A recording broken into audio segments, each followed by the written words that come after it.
All right, so good morning, everyone, and welcome to Mature Student Orientation. My name is Krista Kermer, and I am the Student Retention Programs Coordinator here at Trent University. I've been working at Trent for about 7 years, and programming that I run on campus is the Trent Rebound program, as well as the mature transfer orientations and any 2S LGBTQ plus programming. So I'm really excited to welcome you to Trent today. And I can't wait to hopefully virtually meet some of you as you're making your transition. But I just kind of wanted to give a little start to what the day is going to look like for you. But first, I wanted to do a virtual land acknowledgement. So I respectfully acknowledge that I'm calling into this Zoom meeting from the Treaty and Traditional Territory of the Mississauga Anishinaabe. I offer my gratitude to First Peoples for their care for and teaching about our earth and our relations. May we honor those teachings. So I know that some of us aren't all calling in from Peterborough or the Peterborough area. You may be calling in from somewhere else, but I would like for you, if you can take a moment just to acknowledge the territory that you're on. And if you're not really sure whose territory you're on, to please take a moment and maybe make a note to research that, because I think it's really important for us to know where we come from and whose land we're on. So I just have a little bit of an overview of the schedule of what we're going to be doing today. So there's lots of really great information that we're going to be presenting. As a note, this is also going to be recorded and posted on YouTube. So if you have to step away, please feel free to do so, but you can leave this running kind of in the background if you want to listen. I know there's lots of things going on, especially with people being at home. So please feel free to use the time that you have with us as best to your ability. But if, for example, you have to step away or things happen, more than happy to share the link to the YouTube. Everybody will be getting it at the end of the programming, but if you miss something or you want to take a note on something academic skills said, but you can't remember, we will have this posted on our YouTube channel and we will share the link for that. So please don't worry about having to write everything down, but definitely make sure if you want to re-watch it that you make the time to do that. So we will have a welcome by our AVP students, Dr. Nona Robinson. We'll also have a panel of a couple of mature students, sorry, not transfer, but mature students who are going to be discussing their experiences as mature students on campus. We're also going to have 2 presentations by 2 different academic skills instructors about writing and citations, as well as going to class. We're also going to have a presentation from the Trent Central Student Association about your student benefits. So they'll be talking about your health benefits, and sometimes mature students have some questions about dependents and how that all works. So they're going to be here to talk a little bit about that.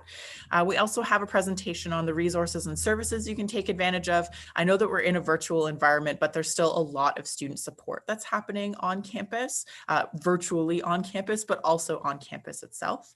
And then we're going to have a presentation and finish off the day with an academic advisor, Lindy Garneau, who is going to take us through some reasons you can see an academic advisor and how they're accessible during the pandemic.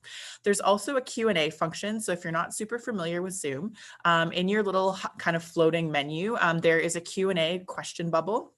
We're also streaming live on YouTube. So if you prefer to be on a YouTube channel and aren't really crazy about Zoom, totally fine.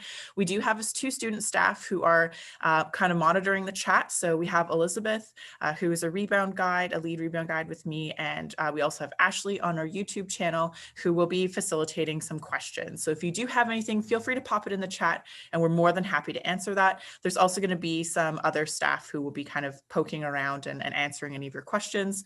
If there's a really good question, we'll kind of pop it up to the group too, because other people may be wondering and maybe not participating in the chat. So please feel free at any time to put any questions in there. From the last webinar we had folks asking about textbooks or where things are located on campus or anything like that. So really, it really is an opportunity to ask us anything. So we strongly encourage you to do so. But with that aside, I would like to invite Dr. Nona Robinson to kind of say a few words of welcome to you on campus. Thanks, Krista, and welcome everybody. I'm really happy that you're joining us.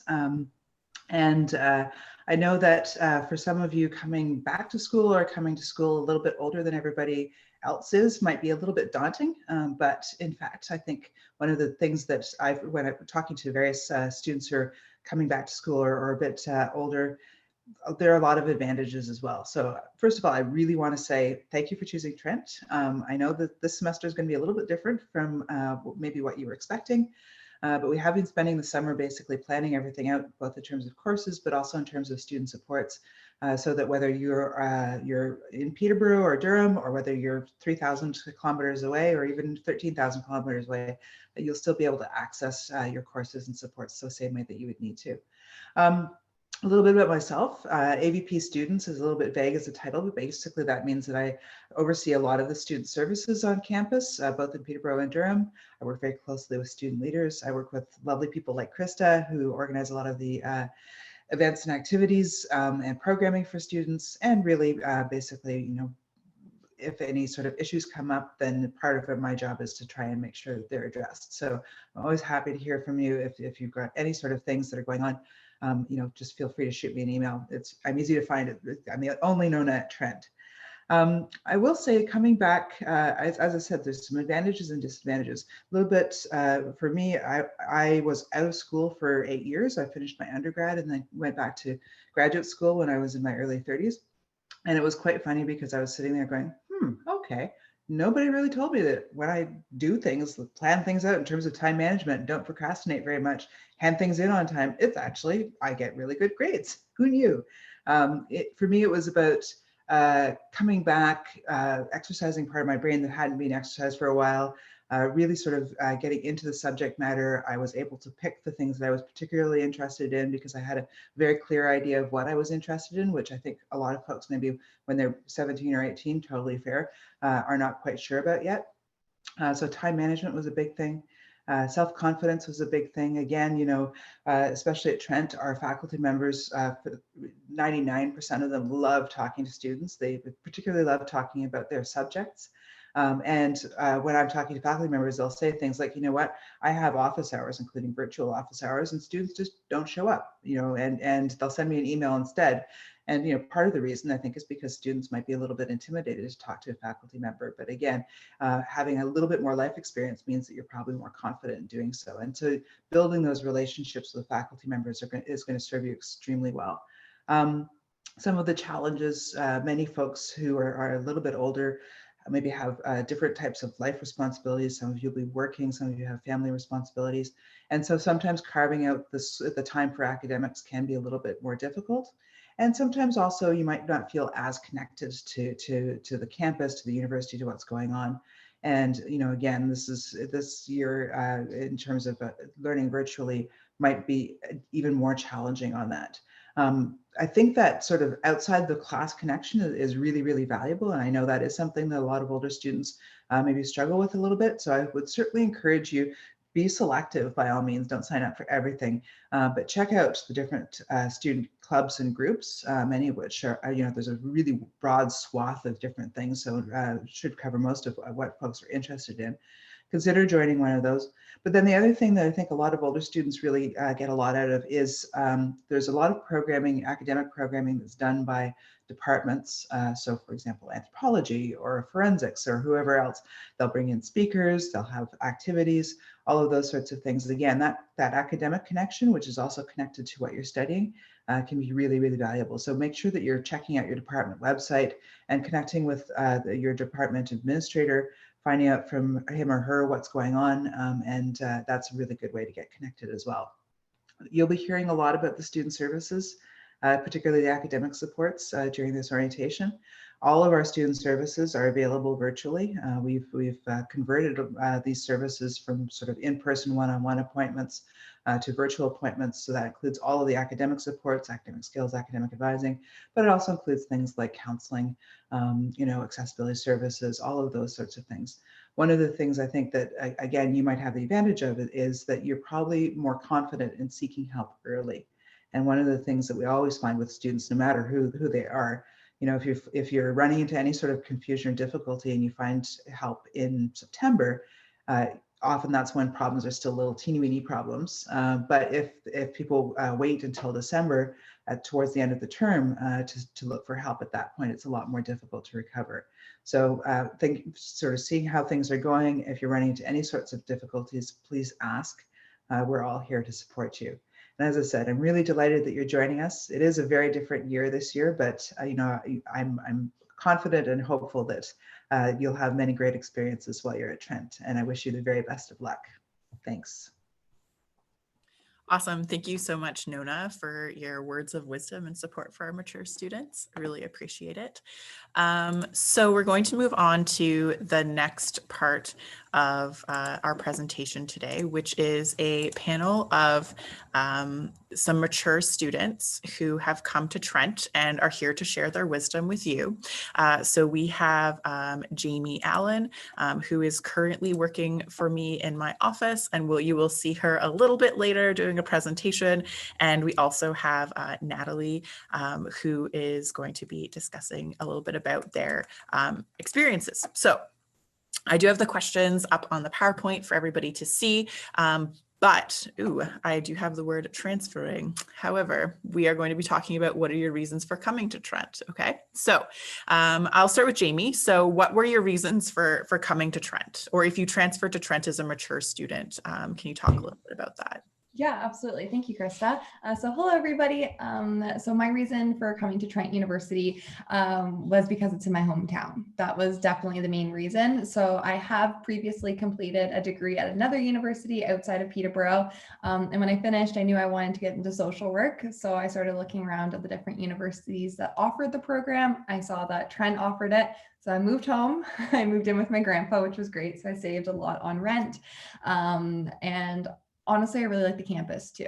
So the campus is great. I used the gym there when I was growing up in high school. I had a gym membership at Trent, so I was really familiar with it. I liked it a lot. So yeah, that's why I decided to go to Trent. Awesome, thank you. And Natalie, do you want to share your reasons for coming to Trent? I came to Trent as a transfer student after spending 2 years at the University of Toronto. I decided it wasn't for me, wasn't the right time. I didn't know what I was doing. So I took a year off and I had no idea what I was going to do. And then at the end of the year, I decided that I wanted to go and study within Indigenous studies and really, really vibed with the Trent program. And sorry, I am at Zosky College on campus right now. So if people are walking behind me, I apologize.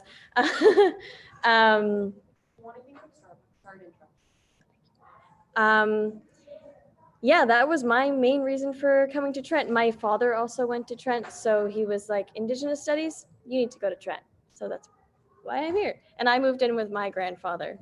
So yeah, it's kind of funny.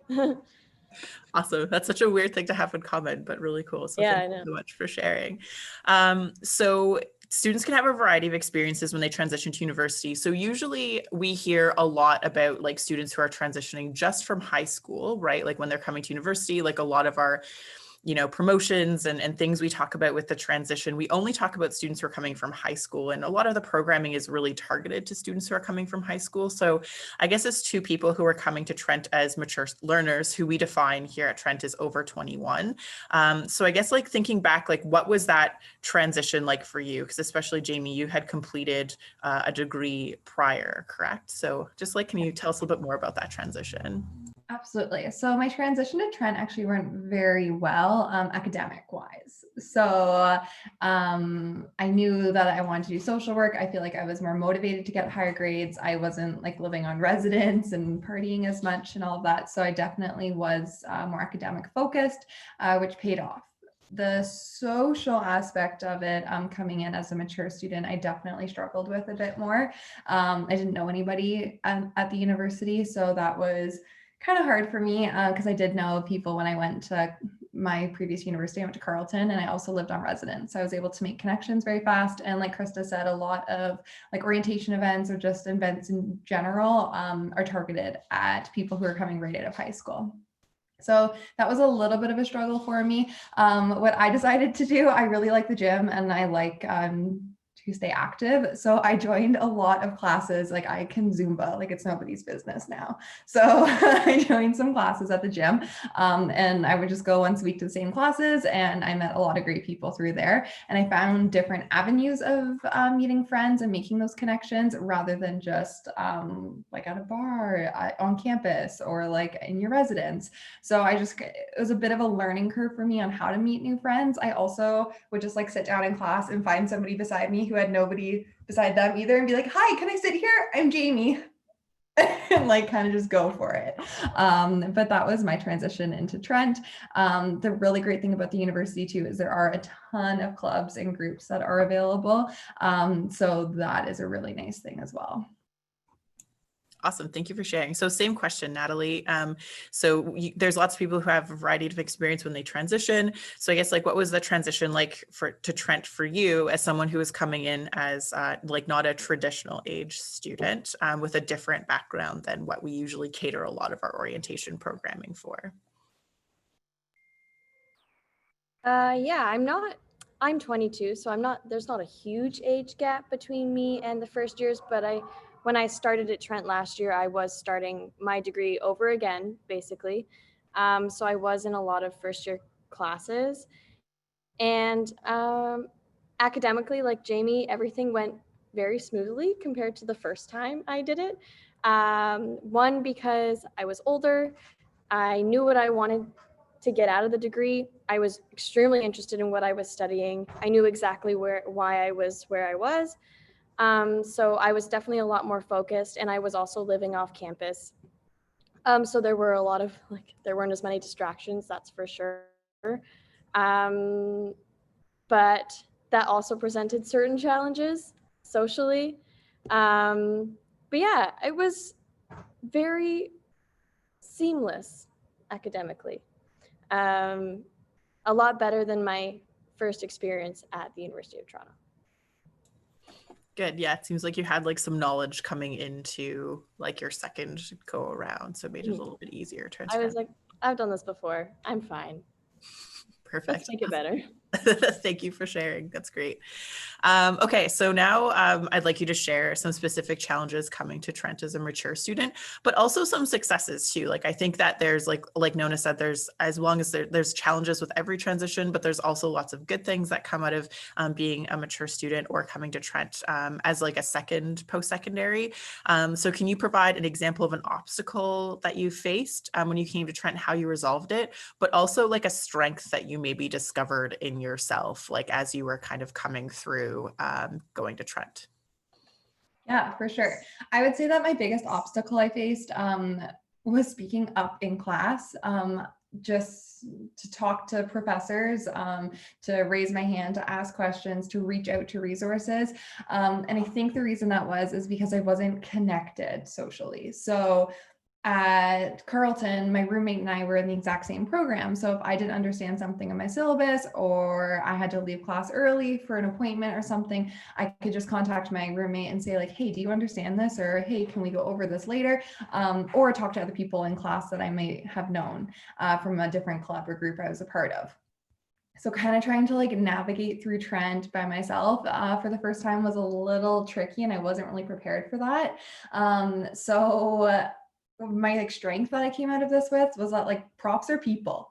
I think when I first did my like degree at Carleton, I was like, oh my God, like they're so educated. And like, I'm just like this little person in class, but they're just people. They are super smart people, super resourceful people. They are incredible, but they're there to help you. And they want people to ask them questions, and they want you to succeed, and they want you to learn. And that was something I think people kind of forget when they're in class, because it is intimidating being there with somebody who is so knowledgeable about the topic that they're teaching you. So yes, that was definitely something that I had to do, because I was like, I don't understand this part of the syllabus, and I couldn't ask anyone else because I didn't have anybody else in class that I knew. The other thing too is at Carleton, I never actually reached out to any resources. So I never went to get help with a paper. I never did any of that, go to academic advising even. So we're gonna, like Krista said earlier when she went through the agenda, we will talk about more resources and services later on in the presentation, but there are so many resources and services available at Trent that are free. So that was something that I was really like, wow, when I first started at Trent. And it's great if you can have just a list handy because the people are so kind. Trent is definitely a smaller university compared to a lot of schools, and you feel it on campus. And you can also tell virtually through your classes and everything, class sizes are smaller. But when you contact a resource or a service provider at the university, they're so fantastic and they're eager to help you and they want to see you succeed. And the community is just fantastic. So yes.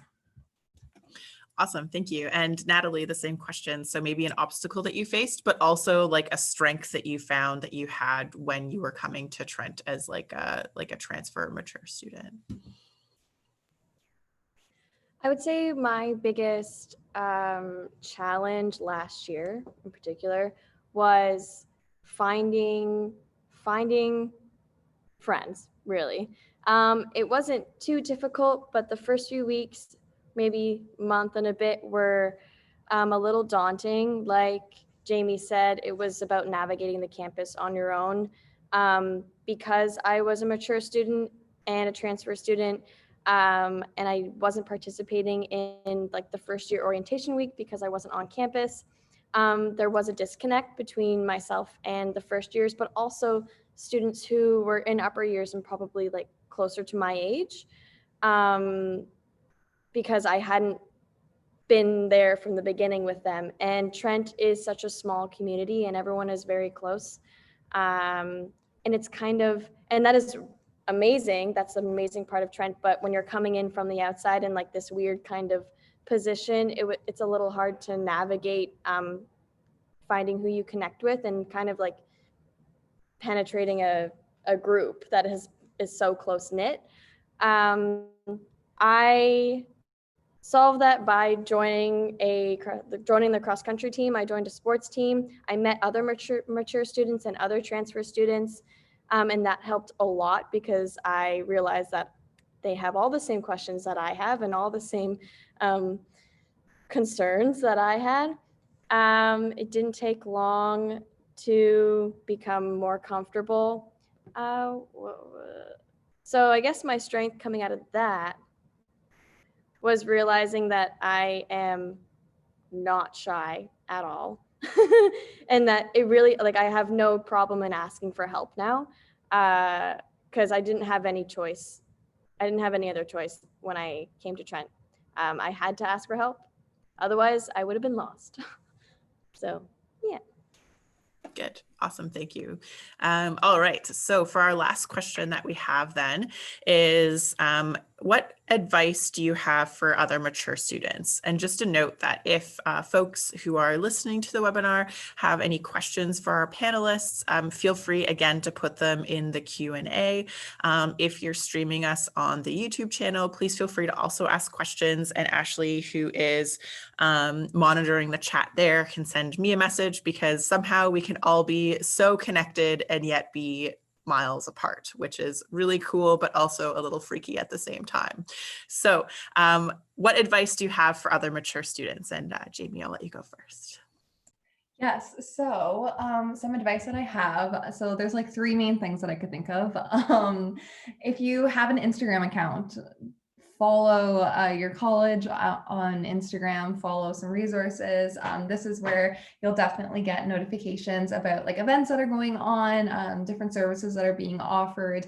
And I've been following a lot of different, like all the colleges actually on my Instagram account this summer, as well as some other resources. And it's been fantastic to see the different events that they're being able to put on virtually.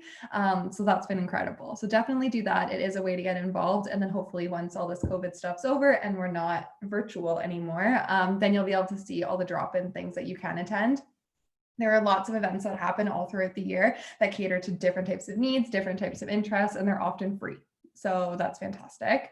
Another thing I would say is your syllabus is your best friend. It is like a tool that will guide you. So definitely go through your syllabus at like the first like week or two of school. And that way, if you have any questions for your professor, you can ask them right off the hop. So yes, your syllabus. And the last thing I would say, I don't know if this is like advice, but Trent is a beautiful campus and it's really lovely. And a lot of people like to study at the library. My favorite place to study on campus is definitely the student center. It's like has the most beautiful views. You get lots of sunlight even in the winter while you're studying, and people watching wise. So it's a good time. Lots of people coming in and out. So yes, those would be my things for mature students. Awesome, thank you. And Natalie, the same question to you. What advice do you have for other mature students or the mature students who are like listening right now? Like what advice would you have for them? Ooh. And again, like 3 things, kind of like Jamie. First, definitely utilize all of the academic skills and the academic supports and resources that Trent provides. They are amazing. Like your syllabus, they are your best friend. They are there to help you 24/7. Second, Trent is a beautiful campus, and other than like finding places to study, go for a walk. If you do come to campus, I know we're virtual right now, but if you do find yourself walking around the campus, then like go for a walk on the drumlins, sit outside, just like sit by the river. It's beautiful, and you'd be surprised by how soothing it is. And then what's the piece of advice? I would say just ask for help when you need it. You can ask anybody. Virtually, your college will answer any of your questions. And then when you're on campus, anyone you walk past will either answer your question or direct you to someone who can. So don't be afraid to ask questions. Awesome. Good. Yeah. I feel like what you kind of both hit on was getting connected in some way, shape, or form. So whether that's getting connected virtually through social media, because a lot of services do post quite a bit of stuff virtually now because we don't have the traditional methods of how we used to advertise things, which is like postering, because there's not a lot of physical activity on campus right now outside of students and residents. But it is really important to find a way to connect, and whether that's through whatever social media that you have, or paying attention to your emails. I know that students get emailed quite a bit, but I think it's an opportunity to kind of, selectively look at what you want, or explore the websites that that can offer some support. But Jamie will talk a little bit later about how to go about doing that, because it can be really challenging to try and find that one place to go to have all the questions. But we're going to talk a little bit about that later. So thank you to both of our panelists. I really appreciate you being here. I don't see any questions in the Q&A yet, so I will let both of you go and continue on with your day. So thank you so much for sharing all of your wisdom and experiences. We really appreciate it. Thanks for having us. Awesome. Great. So the next session that we have is from Academic Skills. So I'm going to ask Marisha if she would be so kind to pop up on her screen and share her screen with us. And she's going to talk about writing and citing. Hi, everyone. Oh, great. Welcome to Trent. I'm so excited that you're going to be joining our community. And I was so happy actually that I got a chance to hear what people were saying on the panel. Thank you for the shout out, Natalie. We at Academic Skills love speaking with students. And as people mentioned on the panel, we're happy to see you at any point. We're a free confidential service. And what we do is we can help you with your academic skills. So if it's a study strategy that you want to talk over, or if it's reading or note taking, or if you're about to take an exam or time management, writing skills, a whole host of things that we can support you with. So please feel free to reach out to us at any point about that. I'm going to share my screen. I have a little bit of a presentation.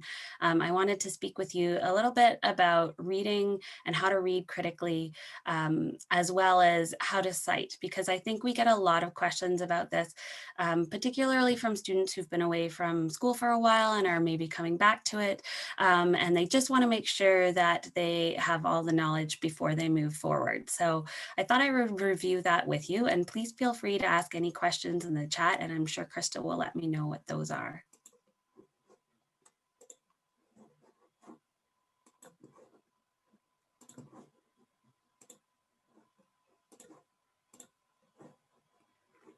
Great. Can everyone see these slides? Yep, I can see them, yes. Perfect. Excellent. So let's talk a little bit about managing the reading load. So firstly, there's going to be a lot of reading outside of the time you need to spend watching lectures or doing lab-related activities. And thinking about this as sort of a guideline, this will not be sort of a hard and fast rule for everyone, but think about that you may get about 20 to 30 pages of reading per course per week, which ends up to be about 100 or 150 pages. And if that sounds intimidating, think about it maybe in terms of hours. So about 2 to 3 hours of reading per course per week, which is about 10 to 15 hours. So if you're thinking about time management and how you're trying to allocate your time during your week, think of this as a guideline of how much time to buffer in to that schedule for reading. As I said, some people take a lot longer, and that's fine. Some people are faster readers and it might take less time. But what I would like you to think about is that there's kind of 4 steps to this process. And before I get into the 4 steps of how to read critically, I just wanted to talk about 2 types of text that you may see predominantly. The first one may be a hard copy of a textbook or an e-textbook. Regardless, this is sort of foundational information. And so this is information that has been written to guide people through from sort of the fundamentals to get into more complex topics and more details about that topic. Whereas sometimes you'll have to engage with journal articles. And so this might be new to you, or it might be familiar from some of your previous studies elsewhere, but a journal article is sort of that gold standard for how we talk with each other in academia. And here, these articles are kind of assuming that you have a baseline amount of information about a topic, and they're going to delve into something that's really specific, or they're going to get sort of into that higher level complex thinking. So if we think about journal articles, I like to think of them as they're the convention for sharing knowledge. So this is sort of the way that people get, as a researcher, information out to their colleagues. And they're great because if you think of them as sort of building blocks, so one person does a study and then another person does a study, and they're building on each other's research so that we can get a better understanding of a topic or an idea or a concept. And the way that they're written is that they've been highly edited. They are really usually well written. So sometimes it's hard to critique them because they're trying to convince the readers that the research that they've presented is important, it's valid, and it's relevant to others in the field. So that's another sort of additional layer of why they are complex to read. And usually what happens is they're published after something called a peer review process. So that is after an independent and usually anonymous review of the manuscript. And I'll just show you from the sciences side of things, this is what it would look like. So the peer review process would begin when scientists study something. Then they would write up these results and send it on to a journal editor as a manuscript. And they would look at it and say, okay, yeah, I think this might fit in our journal. I'll send it on to some peer reviewers who will then look it over in more detail, offer some feedback to the editor, and then the editor may send that back to the scientists who will, reconfigure their work, or they may not meet the standards of the journal and it's rejected. But if they do finally meet the standards, then it's published in a journal. So this is why this is the gold standard of reading and sharing knowledge in academia, but they're a little dense and jargon laden. So sometimes they're hard to get through. But whether you're reading a textbook or you're reading a journal article, I think one of the first steps to think about when you're reading them is to preview the text. And what I mean by that is you'll do it a little bit differently if it's a textbook, but if it's an article, what you're trying to do is go through the different sections, go through the different headings, try to understand if there's some graphs or some figures or illustrations, trying to emphasize a point. That might be something that you think about focusing on when you read actively. So if we look at a journal article here, what I would do is I'd take note of what is the title, because the title usually tells you a lot. It's like 10 to 12 words, maybe a few more, but that encapsulates the entire article that may be up to 10, 12, 20 pages. So it's important to look at titles. And then I would say it's important to look at the authors and where are they writing from, what institutions, thinking about who funded them. If they say who's funded them, that's usually in the acknowledgement sections at the very end of the paper. There's also an abstract, and the abstract again is just a way of telling you this is who we are, what we did, and then the findings that we had, and this is the significance or implications of our research. So the abstract is a really good thing to focus on as well. Then you would move into an introduction, which gives you kind of an overview. Then you would get into the results and then into the conclusions of what the researchers found. So I would preview all of those and look carefully, especially in the middle section when you see tables and graphs, and try to figure out what they're talking about before you start reading the article. Then I would get into reading actively. So using your preview to figure out where you're going to focus your intention and your focus on the reading. And then I would try to break it down. So you're reading in sections. So you either read a page or you read a paragraph, and you think about that before you start to take notes. So you can take notes a few ways.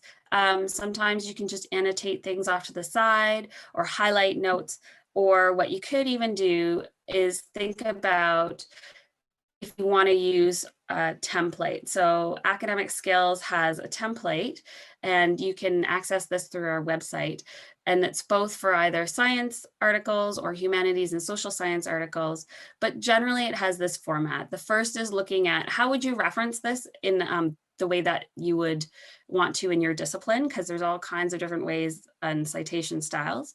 And then I would think about, okay, well, what are they talking about? What was the research question or the topic? If they had a thesis statement, and then a couple of points, like 3 to 5 bullet points of what were the main ideas that the authors were trying to get across. And then I would put down any ideas or terms or jargon that's new to you, so you can look that up and help get a more fuller understanding of the article. And sometimes you may even have to read it a couple times. So it's not just one quick read through, and it might be a little bit different than how you read a textbook, and that you may have to look up more words because a textbook generally defines them for you. Whereas I said before, an article may have jargon that you have to look up. Afterwards, whether you've read a textbook or a journal article, I would reflect and review what were the main messages of the readings, and thinking about your course. I think Jamie had mentioned in the panel discussion that syllabi are your friends. They very much are. And a syllabus will have on it sort of what are the learning outcomes for the course. So if you can read a reading and then look at your syllabus and look at the learning outcomes and make connections between the two of them, that's great, because I think a lot of times professors and instructors are trying to get these readings to help support ideas that they're trying to share with you. So ask kinds of questions to yourself too. Are these ideas new to you? How do they support or challenge your existing ideas? How are these ideas important to your discipline? As well as I would think about figuring out how you can use these notes to study later on when you look back on them for either a test or an exam, or if you're going to integrate it into a research paper or an essay.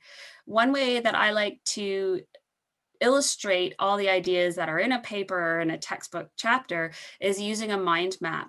And you may have used these before in your academic career, but essentially what you're doing is you're using illustrations and words to show how things connect together. So if it's really complex, it helps sort of distill those ideas down into sections. So you have a main idea, and from them there you take out sort of what are the main stems of ideas, and then you get into the finer details.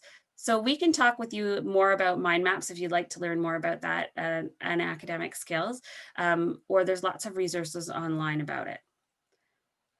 I've talked a little bit about how to read, but the reason why we read a lot of times is to now integrate and take those ideas and write in essays about those ideas. So let's talk a little bit about how do you correctly cite sources. We need to cite whenever we've learned something from someone else, because if we don't cite properly, we could be committing academic dishonesty or plagiarism. And essentially, plagiarism is passing off someone's ideas, words, or data as your own. So I usually think of two questions. If you can ask yourself, can I or should I remember where I came across this idea or data? Or does a reader think that I came up with this idea, or are these words my own if I really heard them or read them somewhere else? If so, you need to cite. And sometimes if you're not paying attention to that, you will have either plagiarized deliberately if you do it on purpose, or it could be unintentional. So if it's unintentional plagiarism, what may happen is if you're copying something word for word and you're not putting quotations around it, or you've summarized or paraphrased something, but you fail to give a citation. Or another way that could be is if you've copied a passage, but you've only taken one or two words out of it and put in a synonym for it. That's called patch writing, and it is a form of plagiarism. So Trent's academic integrity policy considers both violations. So just be aware of that to avoid plagiarism, if you're using someone's exact words, then you would put quotation marks around them and follow it with a parenthetical citation or a footnote. And we have lots of resources of how you can do that. I'll show you an example closer to the end of the presentation. But also thinking, so if you've taken ideas or arguments that you've paraphrased or put into your own words, then you also have to cite as well. But you don't have to put quotation marks. So there's no really in between. You've either quoted or you've either paraphrased something. You can't mix the two of them together. But at the end of the paper, what you need to also include is a list of all the sources that you've used in your paper as well. So as I mentioned, those quotations, and here's an example. So that's when there's something that you really can't restate. The wording is so significant that you want to use this quotation in your analysis.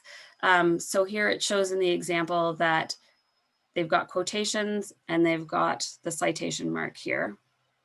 For a summary, it's more of a concise discussion of the main points or ideas from a source. So it's not including a lot of detail, but it's just saying these authors and the date of publication said this, and then it gives the page number. So if someone wants to look up this citation, they can. You're just trying to be as honest about where you found this information and make it clear to the reader so that they could look it up if they wanted to, because maybe they thought it was an interesting article and they want to find that information for themselves and read it over. A paraphrase is a little bit different from a summary because it's restating detailed information or evidence in your own words. So it's a little less general than a summary, but it would be done the similar way in that you summarize that information and then you give the author's name and the date of publication. So those are three main ways where you can use your sources. And when people say, okay, well, you're paraphrasing, you're summarizing information, so that means you're putting it into your own words. This is not an easy process. It's a challenging process. So if ever you would like to talk with an academic skills instructor about it, please feel free to do so. Because when we say put it into your own words, we really mean four things. One is that you have an understanding of what that passage meant. So if it's a lot of jargon, you may have to look up those words to understand the intent of the passage. And then you have to be able to pick out what information is relevant to your own work. So thinking about, are there any technical terms that you have to keep? Because sometimes you do, and other times you need to change those words so that they're not the exact same. And what I think is really important is thinking about how could you explain this passage to someone else. So if there's something that I would like to paraphrase or summarize, what I do is I read it over a couple times. I then put it away. I then think about the key terms that I'm going to use from that passage. And then I think, how could I explain that to my grandmother or to my sister who are not involved in my field, intelligent people, but they do not know the specifics of what I do and what I study. So if I can explain it to them and they can understand it, I think I've done a pretty good job of putting it into my own words. And sometimes I just practice with them. I say, can you just listen to me and tell me what you think of this? And so that's another way you could do it. You don't even have to speak out loud to someone. You could try writing it, but I would definitely close the original work that you're thinking about paraphrasing so that it doesn't sort of sink into your brain and you think you're paraphrasing, but you're not. So that's in a nutshell how I would consider putting things into your own words. So as I mentioned, there's lots of different citation styles. This is an example of the APA method, so the American Psychological Association, in a lot of social sciences disciplines, as well as in psychology. They use this citation style a lot. And I've given here some examples of how you would paraphrase and summarize. And I'll share these slides with Krista, so please feel free to take a look at this in more detail after the presentation. But just note that you will have to have in-text citations. So in the body of your work, in your essay, you will need to cite. And at the very end, we'll have to give sort of the full details of that information source that you used in a references page or a references list. So as I mentioned, we have lots of different styles. If you find out from your syllabus or from your teaching assistant or professor what style you're using for your course, we do have a documentation guide that's online that you can look at and look at all the different details of how you would format things. And as usual, we are here for you. So if you would like to talk more about citations or about how to read critically, please feel free to reach out to us. We hold individualized appointments with students. They're about 45 minutes long. We have Zoom appointments, phone appointments, or email appointments from Monday to Friday. As I said, they're free. You can call your college and book an appointment through your college, or you can do it online through the Student Experience portal. We also have reserved in the afternoons a few appointments for people who would like to get sort of a same day appointment with us. So then you would look at 9 o'clock, sort of 10 o'clock in the morning to see if there's any openings, and you can book in for the afternoon. And as well, feel free to contact us either by email too, and we'd be happy to speak with you. Awesome. Thank you so much for sharing. I don't see any questions in the Q&A, but I have some questions for you. Okay. So I guess what would be some of your advice for students who are in this webinar here and maybe are tackling university assignments for the first time? So I guess like what types of advice would you give? I would take a deep breath, firstly, because it's hard not to feel overwhelmed if you're looking at university work for the first time. And then I would try to break it down. So if you think of things in chunks, it's a lot easier. I would also think about assignments and their instructions, because I think sometimes people think they know what they're doing and they kind of rush into getting it done because there's a lot of work and you're busy. But at the same time, knowing exactly what you need to do. So I would read the instructions over again.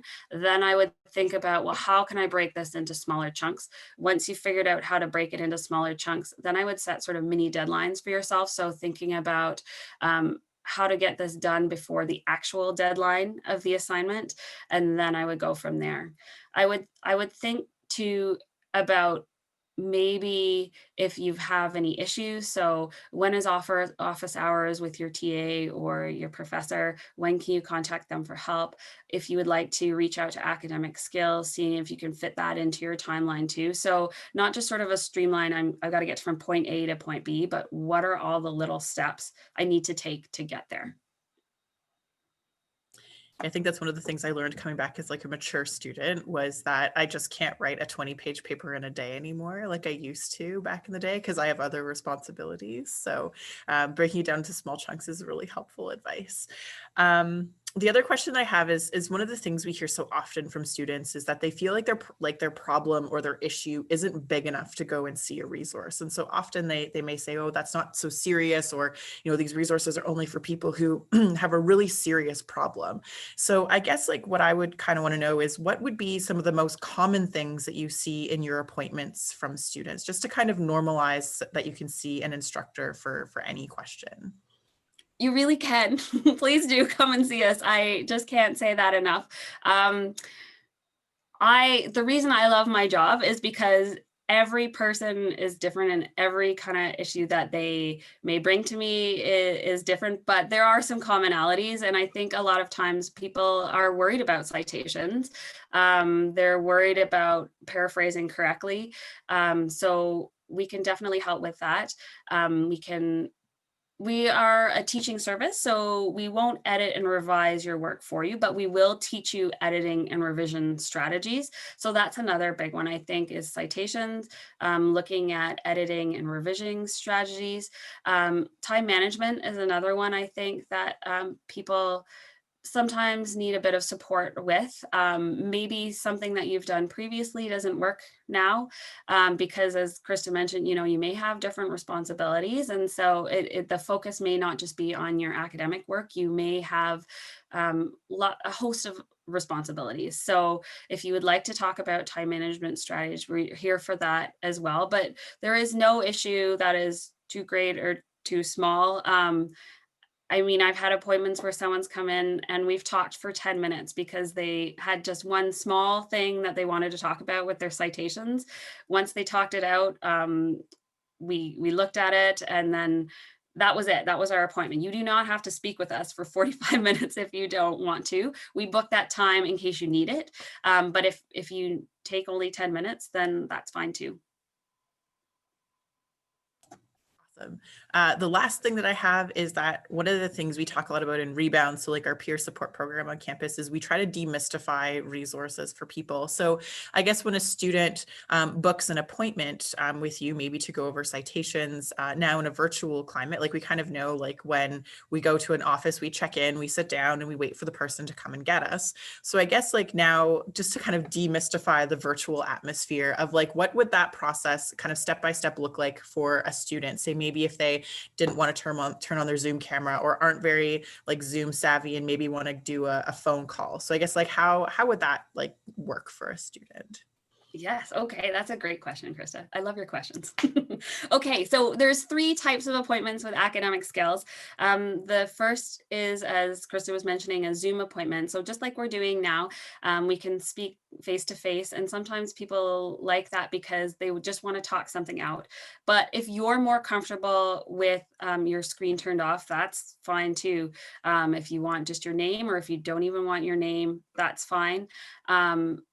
We're happy to speak with you that way if you'd like. The other thing, what we do in the appointment is we just first try to figure out what you need from us. So I usually ask, it might be different. So you may book into an appointment and it'll say that you want to talk about one thing, and then you get there and you decide, okay, I don't want to talk about this now, I want to talk about something else. So I always ask, what would you like to talk about today? And so once I get a sense from you what you want to do with our appointment, this time is yours. So very much you're directing how you want the appointment to go, and I'm there to help facilitate that as well. So if you say you want to talk about this, this, and this, I'll figure out, well, what would make sense to talk about first, then we'll talk about that, and then your other issues.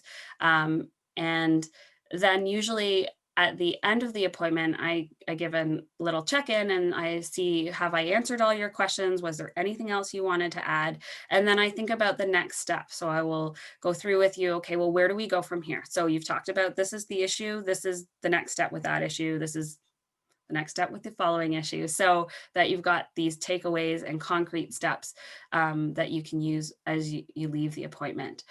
Phone is very similar, so it would be the same thing, only we're talking by phone. And so you, when you sign up for the appointment, would put in your phone number, and I would give you a call at the time that we have booked. And then we would go through the same format, sort of talking about what you want to do with the appointment. Then we'll think about different strategies you can use, and then the next steps, and then we'll wrap up. So that's a little bit different than the email appointment. So usually we can see your work at any point in time. If you are reading through the instructions, I would encourage you to speak with your professor or your TA just to make sure that you're on the same page. But if you don't feel comfortable, you can come and chat with us, like, what are strategies to read through instructions? What words should I look for? What are the cue words that I need to think about when I'm approaching this assignment? So we can do that with you. Or we can chat over thesis statements, or if you've started a draft, you've got a paragraph, an introduction, and you want to chat that out, we can do that. Or if you've written, 1 or 2 couple of pages or you're almost done your work, what you can do is send us that by email, and it's best if it's a Word document, because then we can use track changes and we'll go through and highlight some grammatical errors maybe that we keep seeing repetitively through your work. And then we can show you ways and give you links of how to fix that and explain why it's a grammatical error. So those are the types of things we do with email feedback.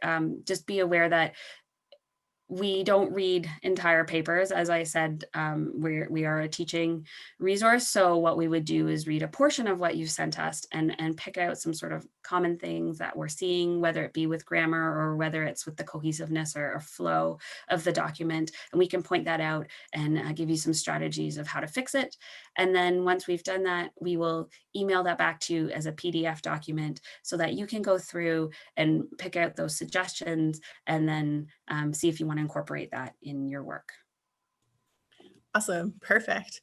I know you used academic skills a couple of times, and I really like what you said, that if you book an appointment and you want to talk about one thing, but something else comes up. I've definitely booked an appointment and then figured out my own problem, but that I was like, I think I still want to keep this appointment because I feel like other things are going to come up. And it's been really helpful because I'll talk about something and then it'll be like, there'll be something else that I'll need to get some assistance with. So that's really good advice too. Yeah. Awesome. There is a question in the Q&A before I transition over to Sue. So the question is, how soon after booking your appointment are you seen? It depends when you've booked your appointment. As I say, for the same day appointments, then that's kind of, you've booked in the morning, we'll get you in the afternoon. But then if you book kind of in 2 weeks, because maybe that's when you think you'll be done a portion of your writing for an assignment, then we would wait that time, but we will get you sort of same day feedback. So if you've booked an appointment via email, you should receive within an hour some feedback back of the appointment time that you've booked. Awesome. Cool. Thank you for sharing. Thank you for being with us again, Marisha. I really appreciate it. And I hope that you enjoy the rest of your last day of technical orientation week, and tomorrow's the first day of classes. So thank you. Well, thank you everyone, and good luck this year. I wish you all the best. Awesome. Thank you. Bye. So next on our little agenda that we have is Sue Beckwith from Academic Skills. So I believe Marisha's colleague, who will be chatting with us a little bit about going to class, so which looks a little bit different this year. So I'm excited to see what you're going to be presenting for the students today. And just as a reminder for folks, you can ask the Q&As during the presentation. We can get to them afterwards, or we have both Elizabeth and Ashley who will be able to chat with you live, and you'll be able to have those questions answered. You can literally ask us anything. That's what we're here for. But without further ado, Sue, I will let you take it away. Okay. Well, thank you, Krista. I'm very happy to be here, and I'm excited about the new school year. It's going to be a different year, and I'll try to address some of those issues. Now, are you going to switch it over so I can share my screen? You should be able to share your screen, yes. Okay, let's just see that. Okay, so can everybody see my slides? Sure can. Okay, all right. Well, I'm gonna just talk about getting ready to learn. I mean, coming to university, I mean, everybody wants to come in and do different things at university, but ultimately, university is a place to learn. I've been a mature student a number of times at Trent University, so I have a lot of experience of coming back to university and sort of trying to integrate myself into what is typically that 18 to 20 age group. So I've done an undergraduate degree when I was, say, about 22. I thought it was incredibly mature at that age. Then I came back as a real mature student and did another undergraduate degree and a master's degree at Trent. So I have had a lot of experience as a mature student at Trent. And different points of my life have required different skills and different ideas as I move forward through my education. So I'm going to help share some of those things with you today. Okay. I think the big thing, especially coming up this year, is this new transition to online learning. And it's going to be a bit different and challenging, but I think we can all work together to get you through this. And I think it'll be a very interesting year.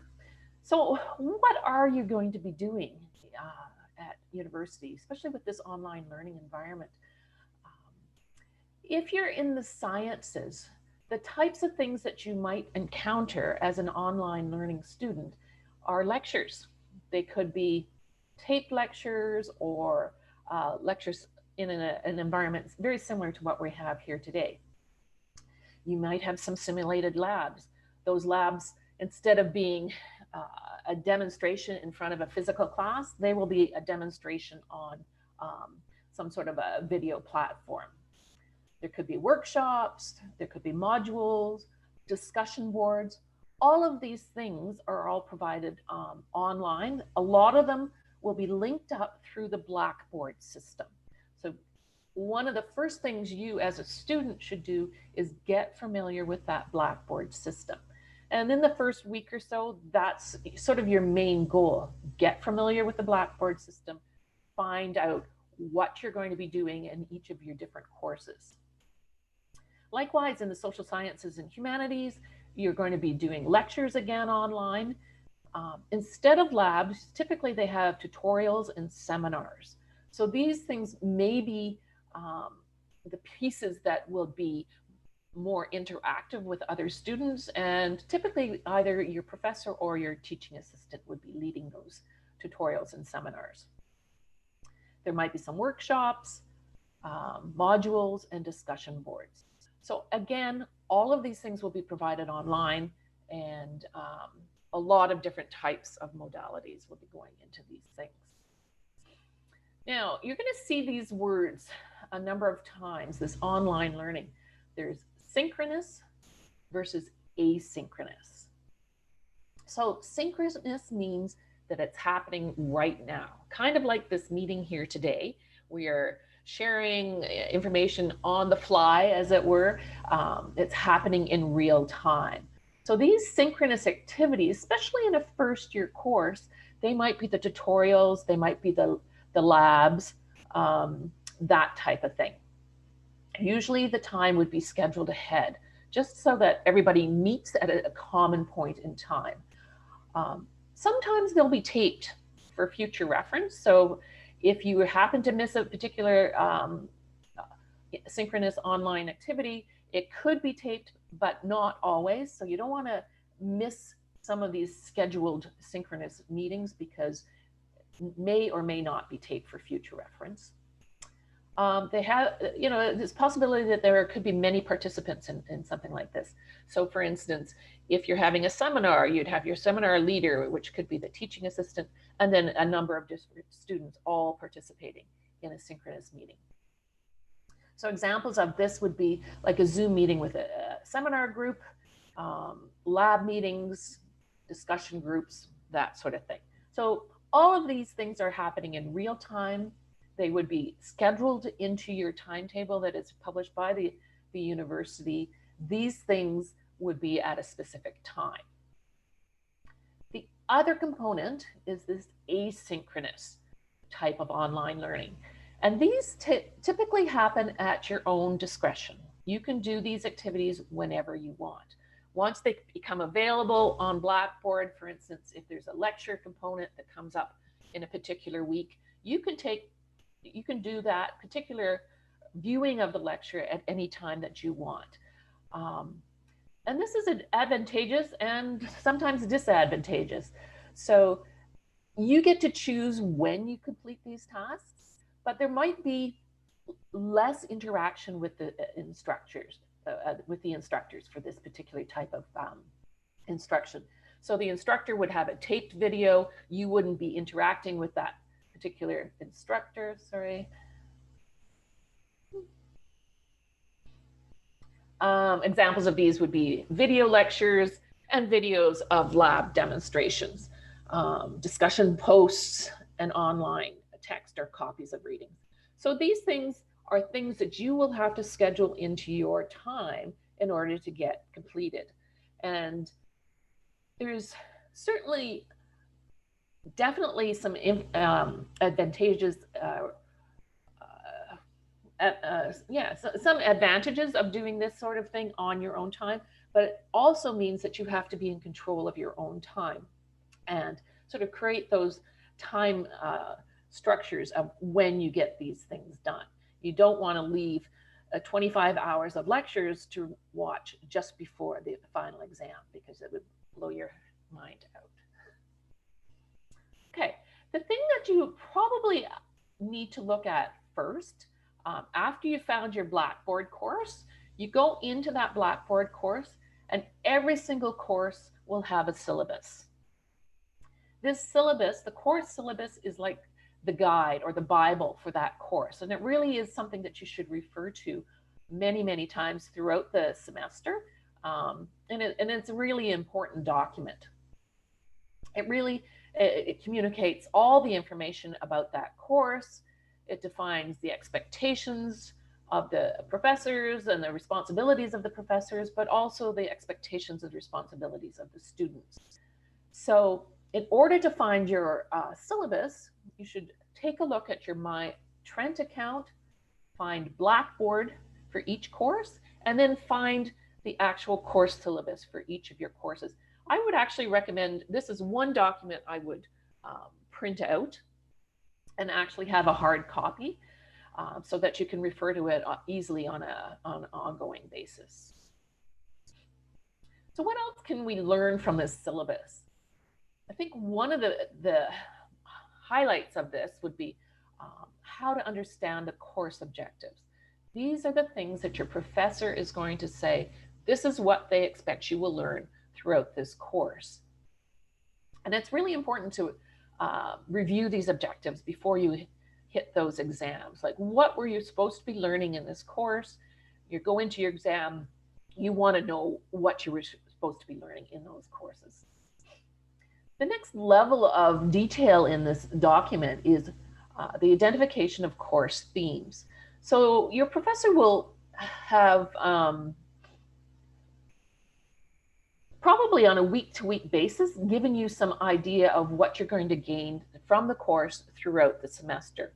So usually as I say, on a week-by-week basis, there would be some identification of what they hoped you to gain from that week's lecture, that week's group of lectures, and that week's group of topics.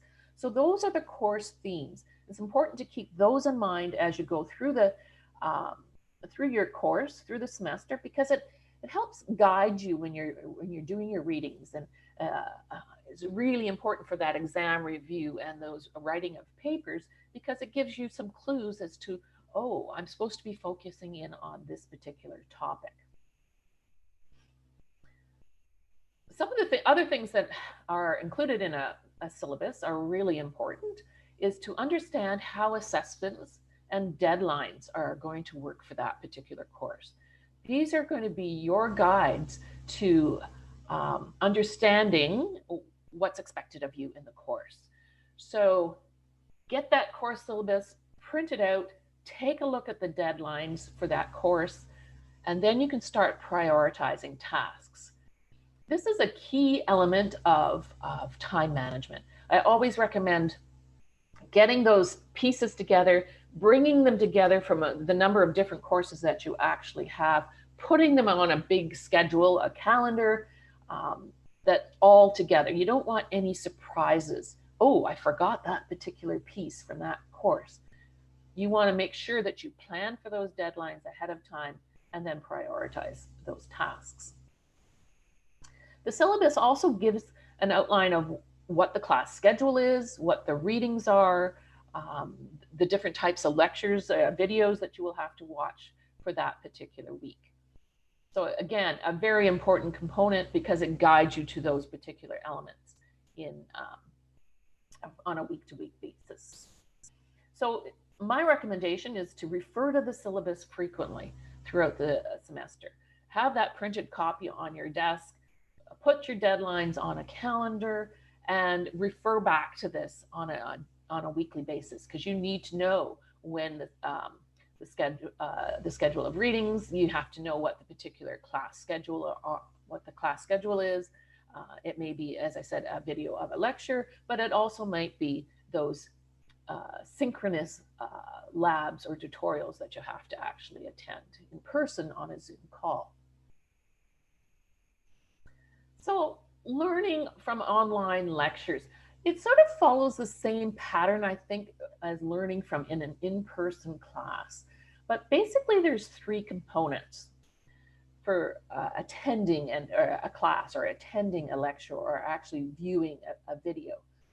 I always recommend that you should do some preparation before class.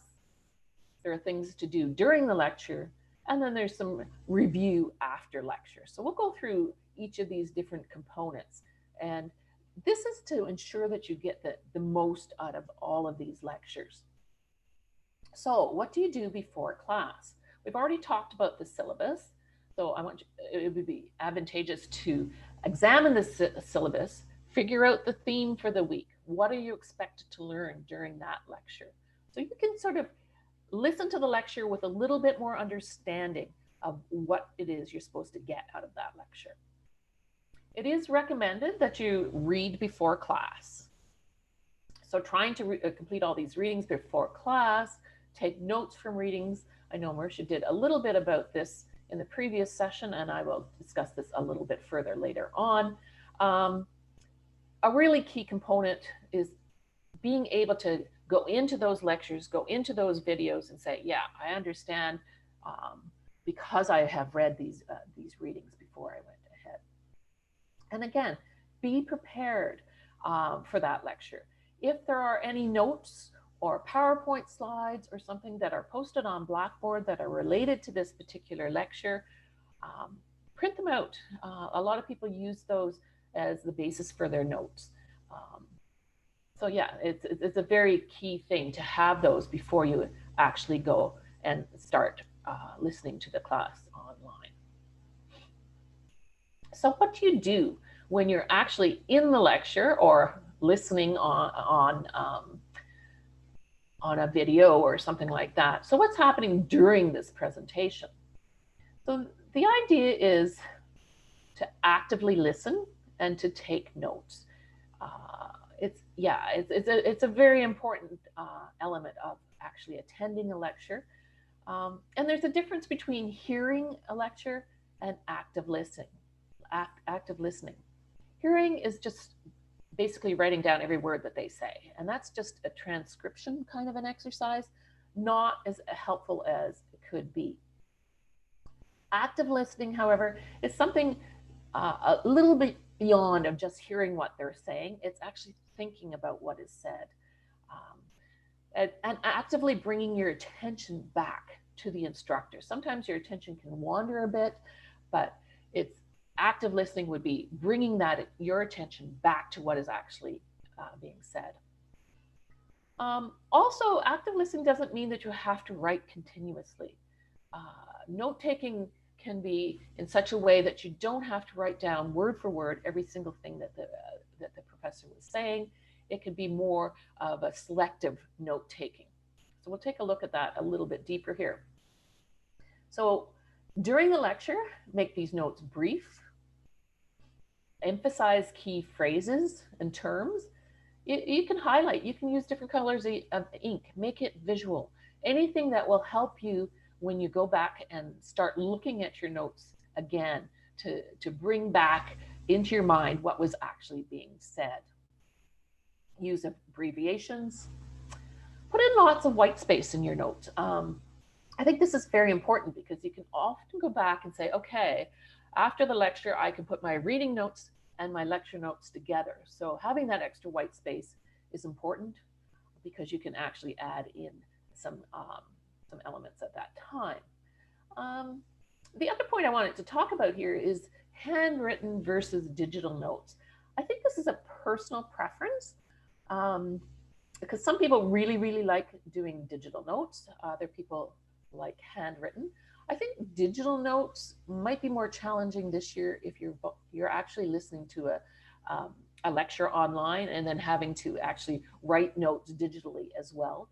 I personally think that handwritten notes, and actually studies and research have said that handwritten notes allow you and your brain to actually absorb the material a little bit easier and a little bit better than digital notes. So quite honestly, I would recommend handwritten notes, particularly for watching a video.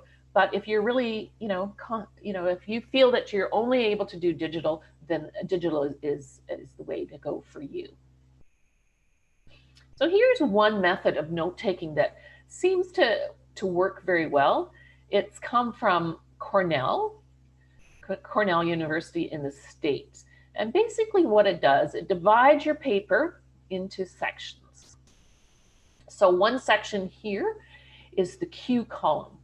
So this section would be, main themes, important dates, if you had a history course or what have you, new terminology. So this Q column gives a little bit of an overview summary of some of the things that are more explicitly discussed in your note-taking section. So this section, you're getting in a bit deeper into the actual notes. You might have some sort of a hierarchy system of points that you want to do. Here's the main point here, hierarchy of needs, and some of the subpoints that come up underneath that. Here's another theme or another theory. Again, a different way of having a hierarchy of points and abbreviations. This little section down here at the bottom, about 4 or 5 lines, I really like this section. This would be used for summarizing the main ideas of what you actually talked about and had been discussed by the lecture. I wouldn't even fill this in until after your lecture is over, after you've reviewed the video. Spend some time thinking about what was actually said and just summarize it very, very quickly. It's a good review of what happened at that lecture and on that video.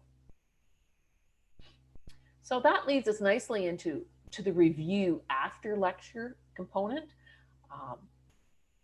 So this is after you've done you've watched your online videos, your online lectures, what have you. So this is afterwards. And this is a key thing, reviewing after listening to lecture. We usually recommend within 24 hours, but this review really tries to cement some of that information into your brain. This going back over the information one more time, it really does sort of solidify things. This would be the time when you would summarize the lecture in your 4 or 5 lines at the bottom of your page. Really helps to clarify information. You might want to review the videos or slides, but only in part. You don't want to actually go over a 2-hour lecture again, because you really don't have time for that. The videos probably aren't going to be in 2-hour segments. I believe that the professors will be breaking their lectures down into smaller segments. But you might want to go over if there's a key piece that you've missed and you want to actually go over that video one more time for that key piece of information. That would be a great time to do it. Also, after your lecture, comparing your lecture notes with the reading notes would be a very advantageous thing to do. This type of activity probably would take about half an hour a week after you've listened to all of the lectures on video. I know Marisha talked a little bit about managing the reading load, and it is going to be surprisingly large, depending on how many courses that you were taking in each week. 20 to 30 pages per course per week. If you had 5 courses, could be at 100 to 150 pages every week. This will vary depending if you have a science courses or humanity courses. Humanity courses are usually on the upper end of the reading spectrum, but there's certainly a lot of reading that you need to do in a week. This translates into 10 to 15 hours of reading a week. You'll have to schedule that time into your timetable, into your own personal timetable. Finding the time to do these readings is incredibly important. So again, finding time to do some of these things becomes part of your weekly schedule that you should schedule into your time. As an academic skill instructor, we see a lot of students who come into our office or onto our Zooms these days to see how they're going to actually figure out this weekly reading load. Now, we do recommend that breaking down the reading time into sections is pretty important. You don't want to sit down and read for 10 or 15 hours straight. You really don't get as much information out of that as you could. Breaking the reading down into, say, 30-minute time slots and saying, okay, I'm going to read for 30 minutes, take a bit of a break, come back and read for another 30 minutes is a much better use of your time than saying, okay, I need to sit down and just plug through 15 hours of reading in one go. Don't start with a highlighter or a pen. Don't rush right in with those things. I've seen students, they start reading and they highlight everything so that everything just turns out yellow. Again, you want to highlight things that are significant. So spend a little bit of time thinking about, okay, what's the main point that the author is trying to put across in this section? Then go back and say, okay, now I can highlight the important things and or take a note of those important things. Skimming and evaluating prior to note taking is a skill, again, that we can discuss in an academic skills appointment, but it's actually an important one to actually get under your belt fairly quickly, because you want to actually spend some time taking a look at what's important. Those textbooks, especially the first year textbooks, are really good at highlighting these are the things that you should get out of this chapter that you're reading, and take a look at those guidelines ahead of time before you start taking notes, because it gives you clues as to what's really important out of that particular reading. So again, preparing to read, take a look at your syllabus, go back to that syllabus, figure out what themes are important for that particular reading, that particular week. Take a look at the preview of the textbook. Perhaps they have a section that says, in this chapter, you will learn X, Y, and Z.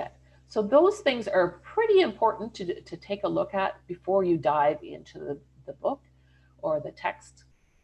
Consider the different forms and approach. A textbook is very different than a scientific article. And you will get familiar with those differences as you move through your academic career. Take a look at the purpose of the text. Sometimes it's to teach disciplinary foundations.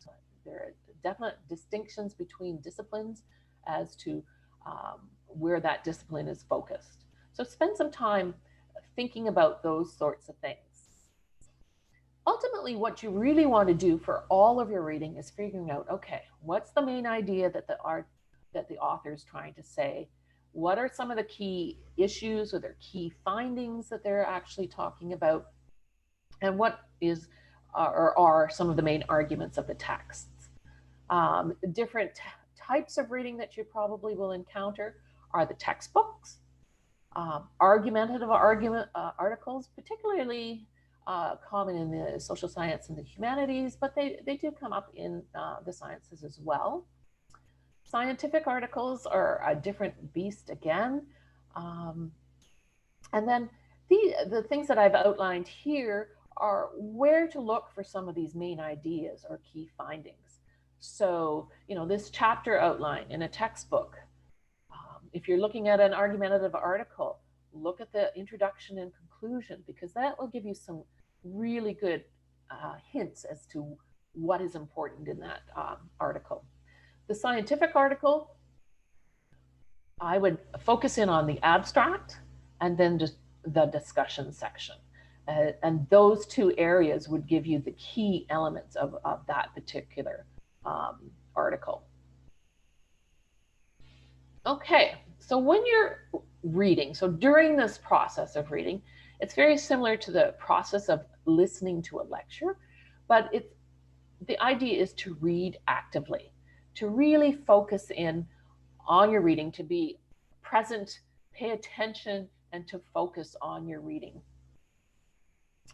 And maybe that you would actually take a page at a time and say, okay, I'm going to read this page, read it thoroughly before you take any notes at all. Spend that time reading the page, thinking about what you're actually going to, that was actually contained in those that page or those paragraphs before you start taking your notes. Consider what the text says and how it fits into the main ideas. So you've read 2 or 3 paragraphs. How does it fit into the overall text or the overall argument of the passage? So you have to understand both big concepts or ideas, but also the details that fit with those ideas. So it's a sort of a balance between understanding those big ideas and then some of the details that fit in with those things. Again, taking useful notes while you're reading is an important skill to develop as you work your way through as a student. You've considered the different types of materials that you will use and how you will use it. So some options: you can indeed highlight main points, writing comments in the margins. If you actually own the text, I wouldn't recommend that if it's not your copy. With online textbooks, there are highlighting tools and there are ways of actually commenting in margins on some of those texts that are online, the ebooks.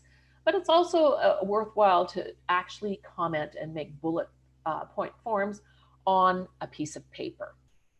Because ultimately, you don't want to actually have to skim through the entire textbook when you're studying for your tests. You want to come back to your notes and study from them. So as you read, you might highlight a few key words, 1 or 2 central ideas. This would be a way of highlighting and getting your information down on a piece of paper. A lot of people like to use vocabulary flashcards, very helpful when you're studying for tests.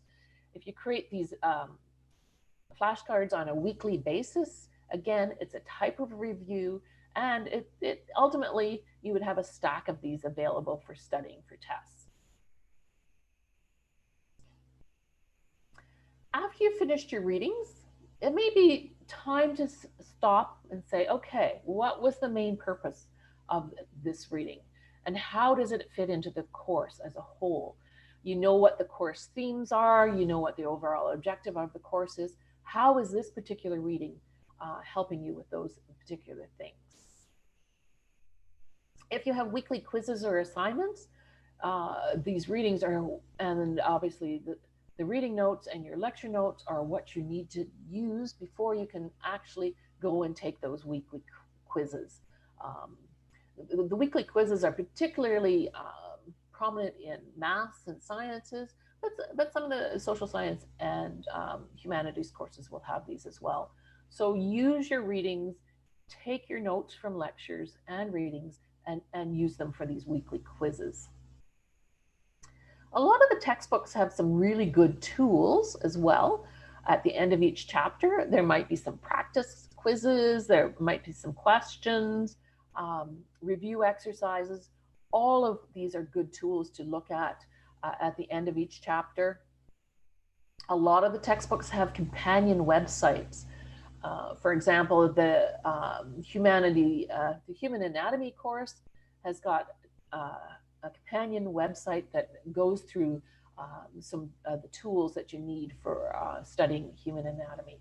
And these are particularly useful and actually very, very important part of reading that particular textbook. There could be some study guides at the end of the textbook. So all of these things are useful tools and will help your reading and help your understanding of the reading, and ultimately help your performance as a student. So I wanted to introduce one of the things that we have for online learning that we've introduced this year, and we call it the Online Learning Student Assistant, or OLSA.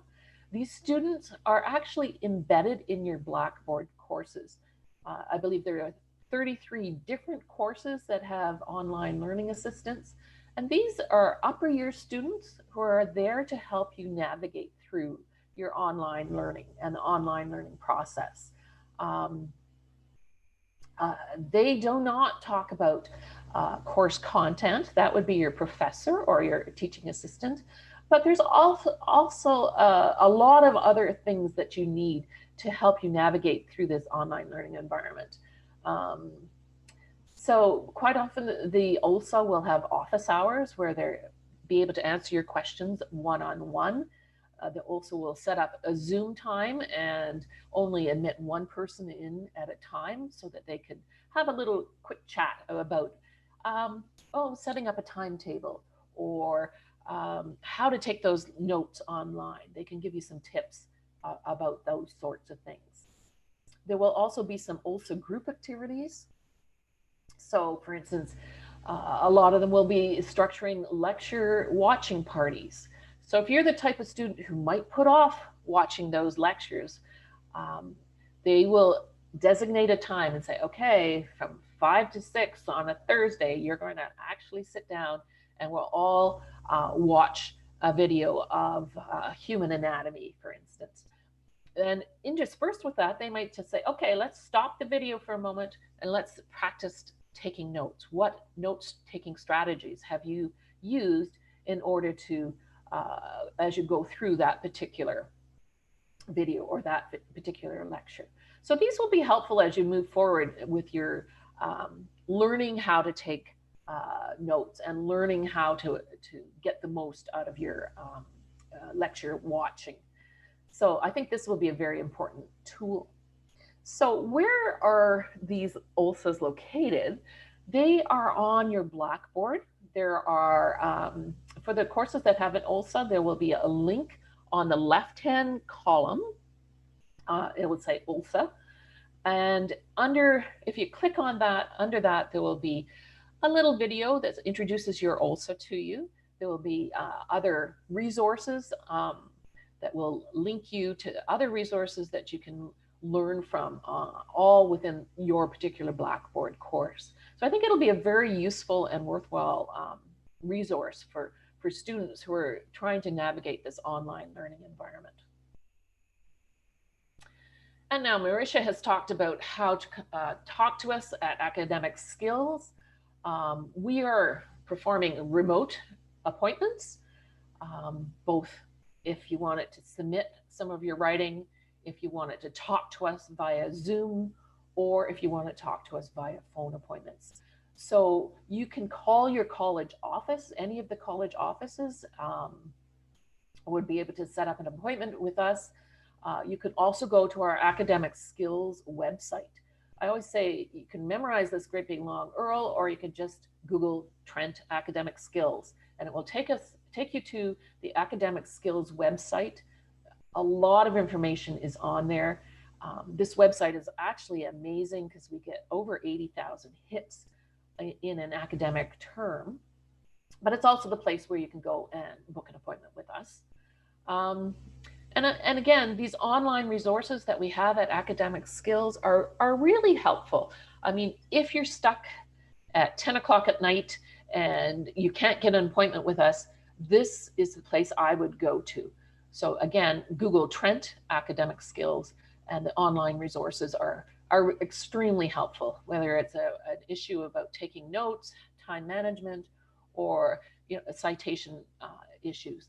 There's a lot of resources on these online resources at the Academic Skills website.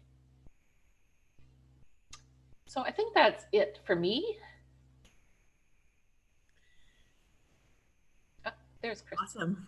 Thank you, Sue, so much for your wisdom and expertise. I really like the way you talk about how important it is to schedule your readings in, because I think it can be quite daunting if you leave them to the last minute. I know I'm looking at some of my syllabi, and I'm like, ooh, I have to read, 4 articles that are about 30 pages long. So it's 120 pages of reading, and it's not like reading a fiction book, which is a lot of fun. There's a lot of detail and depth to go through. So I definitely appreciate that comment about making sure you have time for the reading. So That's right. awesome. Thank you. Okay. Excuse me. I don't have any questions in the chat aside, only if you're an expert on textbooks, but I think we've answered a couple of those. But thank you so much. And I think the students will know how to reach you folks if they have any questions later on. Yep. No, that's great. And we're always happy to, meet with students and offer our expertise. So please use our resources. Thank you. Absolutely. Thank you so much for sharing. I really appreciate it. So the next panelist that we have, I'd just like them to kind of start their video, introduce themselves, and then just let me see if I can.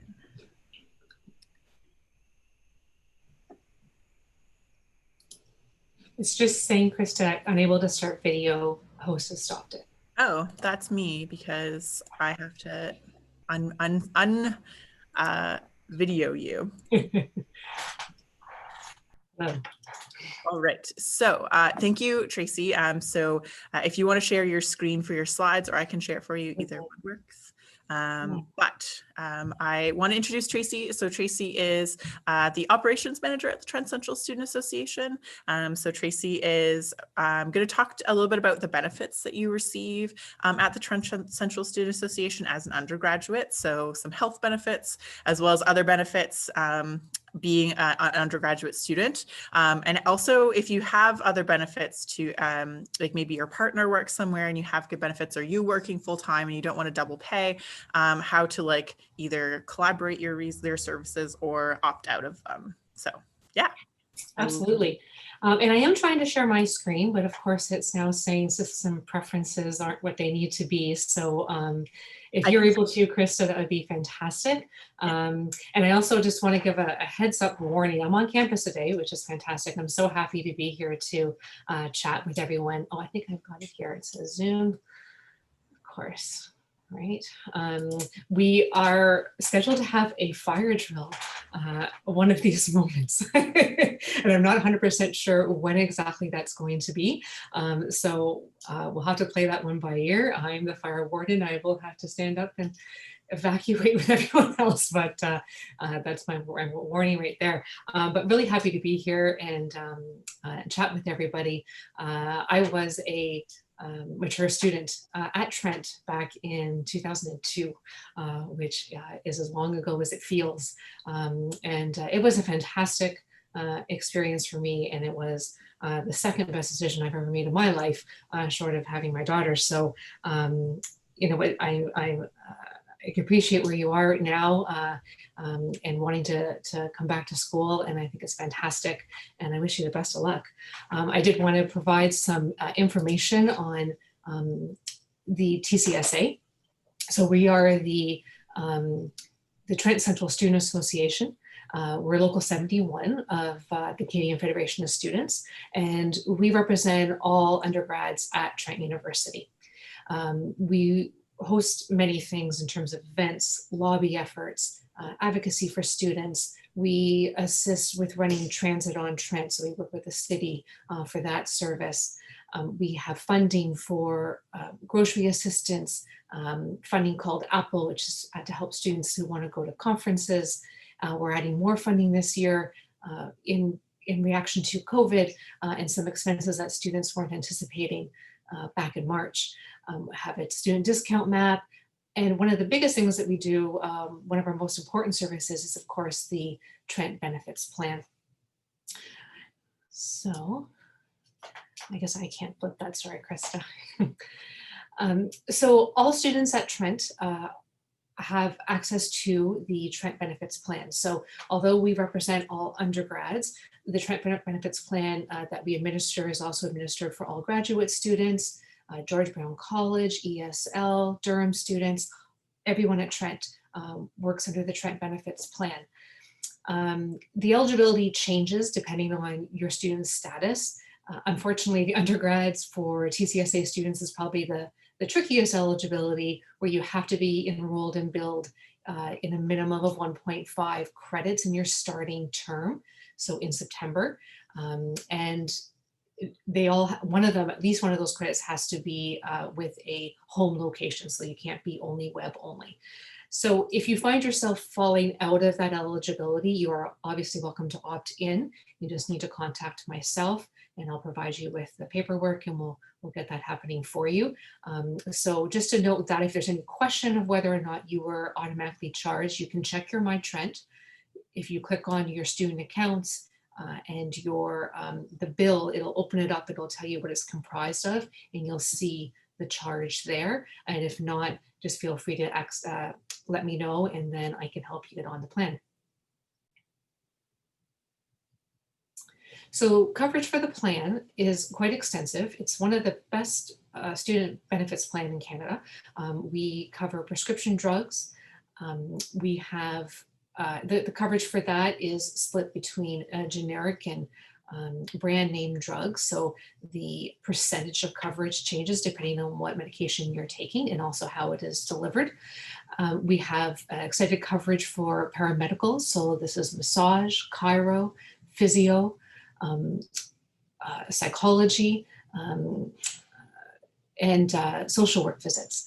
And again, those all have different caps and different levels. There is vision coverage for both the eye exam as well as eyewear. Those are staggered for a 24-month period.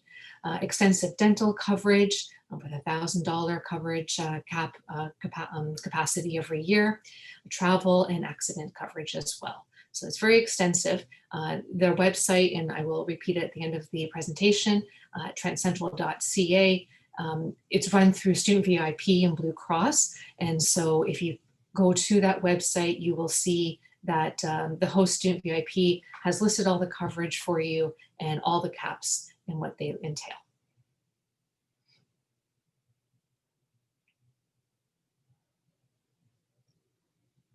Thanks, Krista.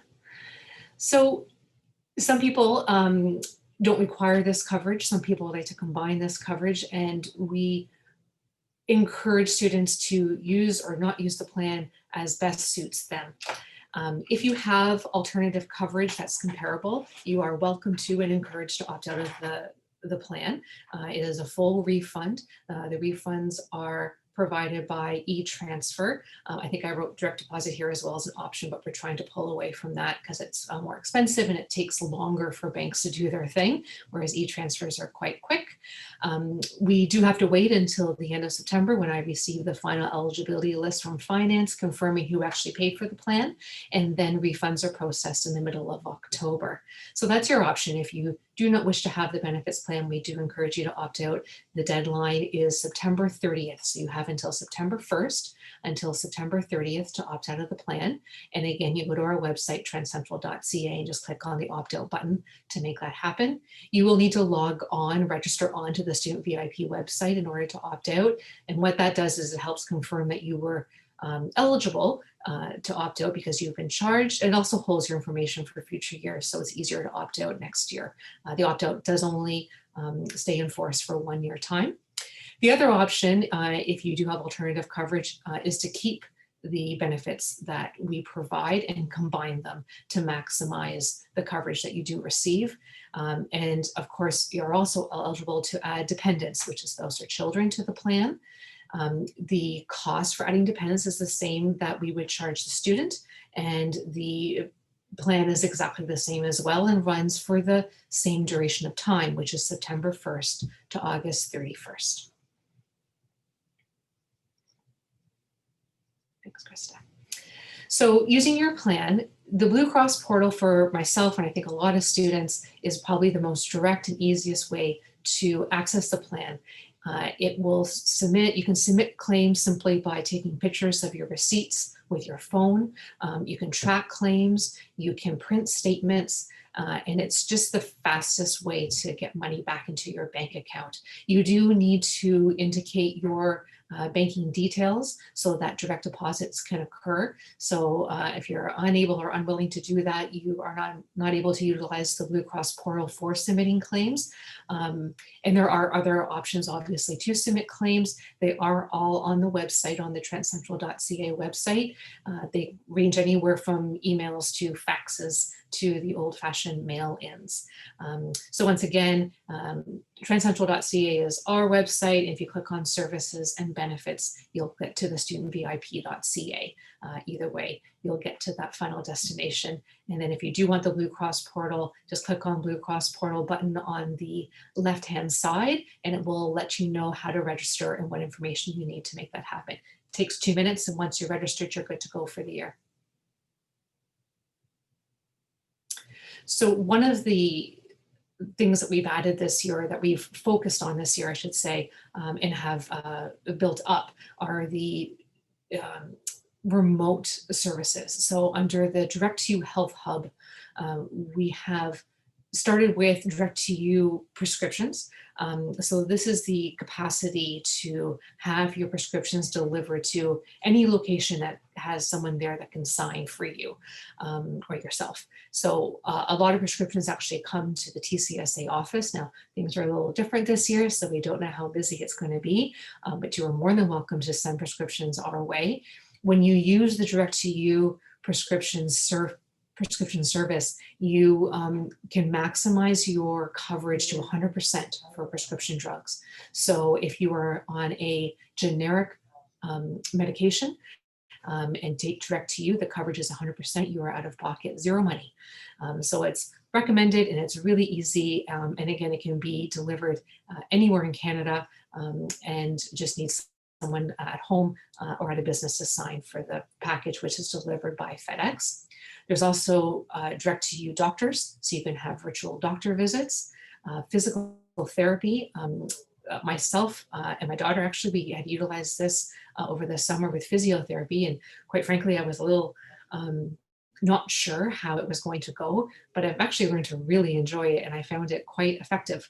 You know, they send you an email saying, with all the lists of the exercises and videos, and it's worked quite well. So that is available to you. There's the Direct to You Fitness, where there are online streaming classes, yoga, etc.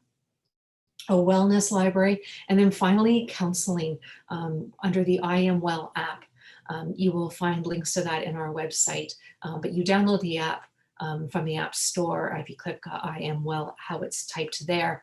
And this will provide you with direct 24/7 access in multiple languages to counselors who can assist you further, whether they have a counseling session with you at that moment, or you're simply looking for some assistance with a particular problem.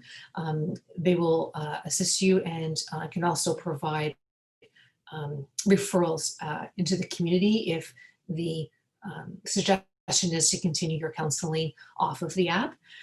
There are things like even legal assistance that you are eligible to receive, and this is all at no charge to all Trent students and alumni. So that is also available. So highly recommend, when you go to the website, click on the Direct to You Health Hub and see what's available. This is definitely the time to utilize what we can. Thanks, Krista. And that's it for what I wanted to share with you. So you're welcome to email me, benefits@TrentCentral. There is a live chat option on Student VIP. We are located in the Student Center on the 2nd floor. It's awfully quiet, but if you are in town, we'd love to see you. We will be open 9 to 5, Monday to Friday, with a half-an-hour cleaning session in the middle of the day. But happy to help with any questions that you have. Any concerns that you have to help you get on the plan, add dependents, you name it, just reach out and let us know. And just on a very quick sidebar note, as I was listening to the previous presentations about schoolwork and assistance that way, the TCSA has launched with Nimbus a tutoring app. So this is free for students to download the app, and we are going to be launching tutoring credits as well. And it's for Trent U students who want to become tutors or are looking for tutors to connect virtually. And you can search by class, by code, etc. So that is also on our website, and that's new this year. So I did just want to mention that as another form of assistance. Awesome. Thank you, Tracy. So I'm just going to take a look and see if there are any questions in the chat here. So the one question that we have is, when is the deadline to opt out of the benefit plan? September 30th. So you have from the 1st until the 30th to go to the website to opt out. And is there a deadline if you have dependents that maybe you want to opt in? Is there a deadline for opting in, or is that kind of like a rolling basis? Both. So there's a deadline for the month of September for existing dependents, but you have within 30 days of adding a new dependent to your family or of your current dependent losing their alternative coverage to add them to the plan. So both are available. So just come see me either in the month of September or within 30 days of a change taking place that you need to address. Okay, perfect. Awesome. Thank you for sharing. It sounds like the TCSA has a lot of services. I guess, like, since there's quite a few to list, I guess what's one that you wish that more students maybe took advantage of that you can see from working at Trent? You know, I think maybe what I'll answer is the one that I think is going to be taken advantage of more this year is the funding, the student funding. If you go to our website and under student funding tab, you'll see the options there. And we are going to be adding 2 or 3 more budget lines to assist students. We did a lot of grocery assistance applications last year, and we anticipate to do many more this year as well. Again, we have the Apple funding, so students that want to go to conferences, they are welcome to apply for that funding. We can help send you to where you need to be, that help, you know, in your academic journey. And then PSE, which is a partnership funding. So if you are with an organization and you want to put on some sort of an event, we can help partner with that with funding as well. I think the models that we're looking for moving forward, and we will be announcing quite soon, we release our first budget at the end of September, will be something around maybe home access funding. So for having to study remotely, internet expenses, computer expenses, things like that. I believe that's what we're going to introduce soon, and have that available, and we'll be making note of that as well. Yeah, so it sounds like there's lots of, like, not only support for academics that we've gone through, but there's also the side of a student that, like, either lots of people love to talk about or don't like to talk about, but it's the finances part of it. So there's lots of support available, especially now when some employment options may not be as ready for some folks. So Absolutely. That's good to know. Perfect. Thank you for stopping by. And I'm glad we weren't interrupted by a fire alarm. I did know about that. I was hoping that no one would be on campus, but there's one person who is. So that's totally cool. I'm glad that we were able to usurp that. So thank you for stopping by. I really appreciate it. Thank you, Krista. Thank you, everyone. Awesome. Have a great day. You too.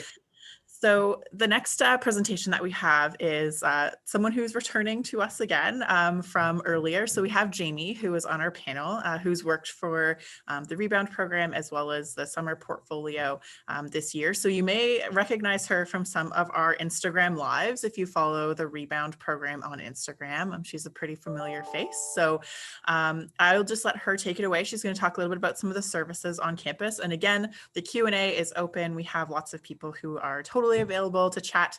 We've had lots of questions about textbooks, if my syllabus is going to be released. So really, like, you can actually ask us anything. We're totally willing to either provide an answer or provide a way to find an answer. So without further ado, Jamie, I'll let you take it away and let me know if you have any issues sharing your screen. Great, thank you, Krista. Okay, I'm gonna try and share my screen right now. Okay, awesome. So yes, I will be talking about resources and services at the university and things that I believe that will come in handy for all mature students. So here we are. So why are we here? Why are we talking about services and resources? And what am I going to be talking about? So by the end of this session or my presentation, you should be able to discuss what you are responsible for as a Trent student, identify a point place to ask questions on campus, and list services that might be helpful in the first few weeks of your semester.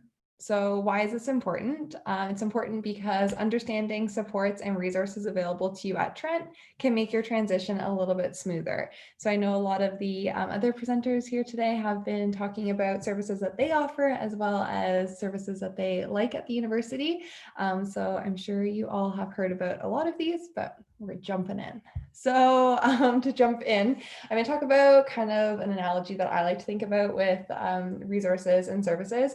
It's kind of like a rowboat. So I think of that as like my journey through university. I am on a boat. I'm enjoying my time, but sometimes some waves come up, and those are obstacles that are happening throughout my time at Trent, whether that be scheduling issues, time management problems, having difficulties knowing how to reference a paper properly, or getting feedback that my grammar is not great and being like, okay, so what am I going to do here? So that's when you need some life preservers. And I think about the services on our campus as life preservers. And the more you have in your boat, the better that you're going to do, and the easier transition through, or like your journey through university is going to go. So to start out, we're going to talk about what things that you are responsible for. So reading and knowing. Check your emails. You are going to be receiving a lot of emails, especially right now through the start of our semester. Everybody's going to be contacting you. There are some important information in there, so please check those out. It's also where your professor will be communicating with you if they are not posting on Blackboard, or some of them do both. So definitely a really important place to gain information. Your course syllabi, I know I mentioned that earlier, as well as some other presenters today. That is your lifeline. Check your course syllabi. It's awesome. You will find everything you need for your entire semester there. Your academic handbook, it's just great. Check it out. Important dates and program requirements.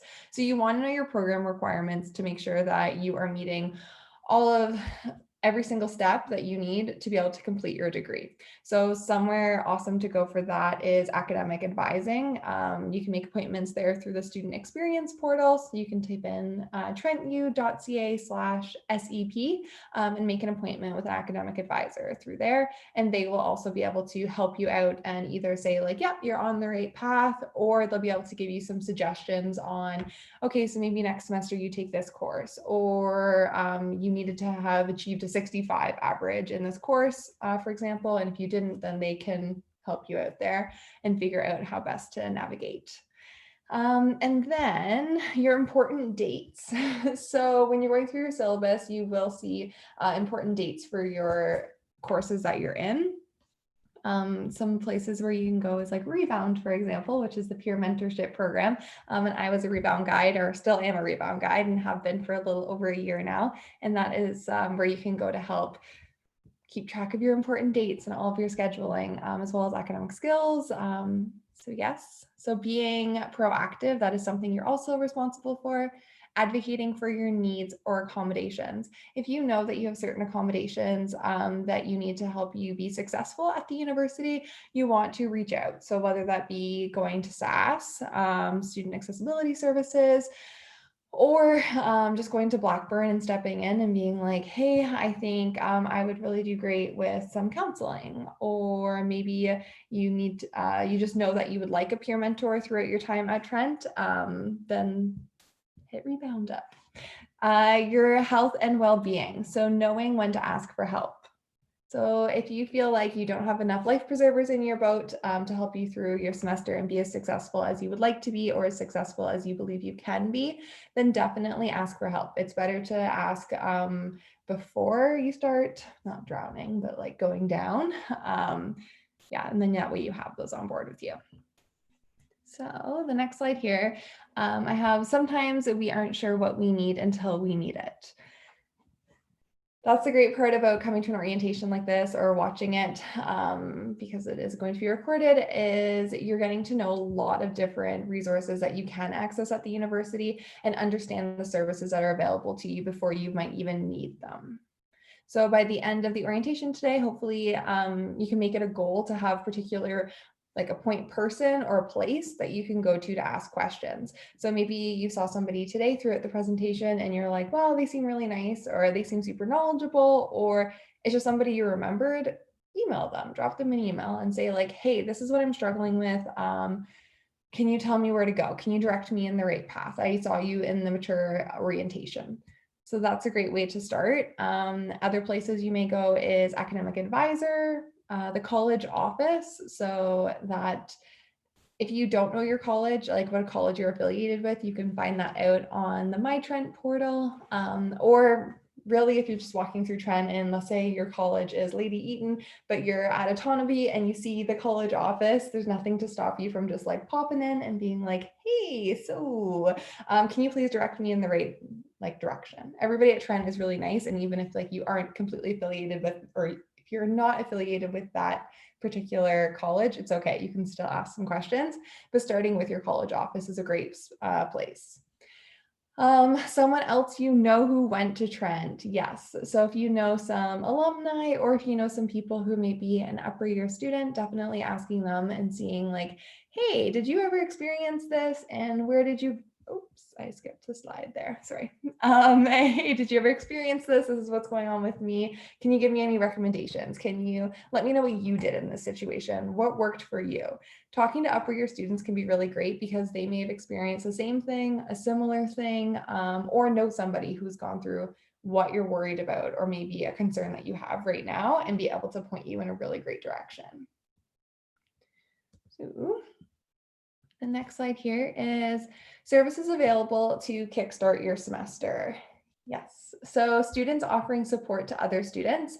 There's a lot of great resources on campus of students who can help you. So peer support program that is found in the student center on the 3rd floor when we were doing, or when they were doing in-person appointments. I know now you can still book appointments with them. So check out the student experience portal for that one. Peer assisted study sessions, definitely. Your Rebound, so not to plug it too many more times, but it is a great program at the university. It's where you are partnered up with an upper year student who is a peer mentor. You meet with them on a weekly basis. You go over time management strategies, tips and tricks for studying, somebody to talk to about like some triumphs that have happened throughout your time at Trent, or even like roommate drama. You just need somebody to talk to you about it. So that's great. College office student staff. So your college office has staff members there who work for the university, like academic skills advisors, for example, but there's also student staff who work there as well. So if you want somebody who is at the university and is currently studying there, that might be a really great person to just like pop in and talk to for a minute. And they're really knowledgeable on where to go and what to access. And out on campus, so this is a resource for students who identify as LGBTQ2S+. So you're meeting once a week in a small group. Everything talked about is confidential, and you are there with 2 other individuals who have already come out and who are upper year students and who are there to mediate the conversation, but also just to have a good time and to create relationships with one another. So accessing support services is not linear. So you might say, like, going into university, you say, I think my biggest problem is going to be time management. So you might go and access academic skills and say, hey, can you please help me with my time management strategies? And they're like, yeah, absolutely. And then once you're accessing that, you might say, okay, now I have this problem. So you go there, or I think I might have this concern, so I'm going to come here. And then later on throughout your time at Trent, you might have to access academic skills again, and that's great. It could be for the same reason, it could be for a different reason, but the supports are there and you can access them whenever throughout your degree, which is very nice. And then advice for using resources successfully. So just ask. If you don't know where to start, you are just lost in where to go, a problem has come up that you didn't think was going to come up, ask somebody. Trent is a great community. It is a smaller university. Everybody wants to help you. So yes, definitely just ask somebody. take advantage, take care, and take time to balance. So making sure you're also looking after yourself. Self-care is really important. So remembering things that make you feel good and help you recharge your battery or replenish like your cup, for example, if you feel like you're depleted at that time. So trying to schedule in some time, whether that be if you enjoy hiking in nature, maybe scheduling some time every week for yourself to go out and take a hike, or listening to an audiobook while you're driving. Whatever that might be, spending time with other people, journaling, just take time for yourself because you want to feel your best. And that's when you will be the most successful at university, is when you're not just grinding hard for your academics, but you're also looking after yourself to make sure that you can give as much possible into your work. And find your point person. So hopefully by the end of today, you can say, I think that academic skills sounds like a great place for me to start, or that peer support program that's offered where I can make an appointment with a peer and just talk about anything. I think that's where I want to start. So find a point person or a point place to begin and go from there. And that's all I have. Awesome. Thank you, Jamie. I do have one little question here in the chat, which might be easier to answer verbally as well, which is, let me just scroll down and find it here.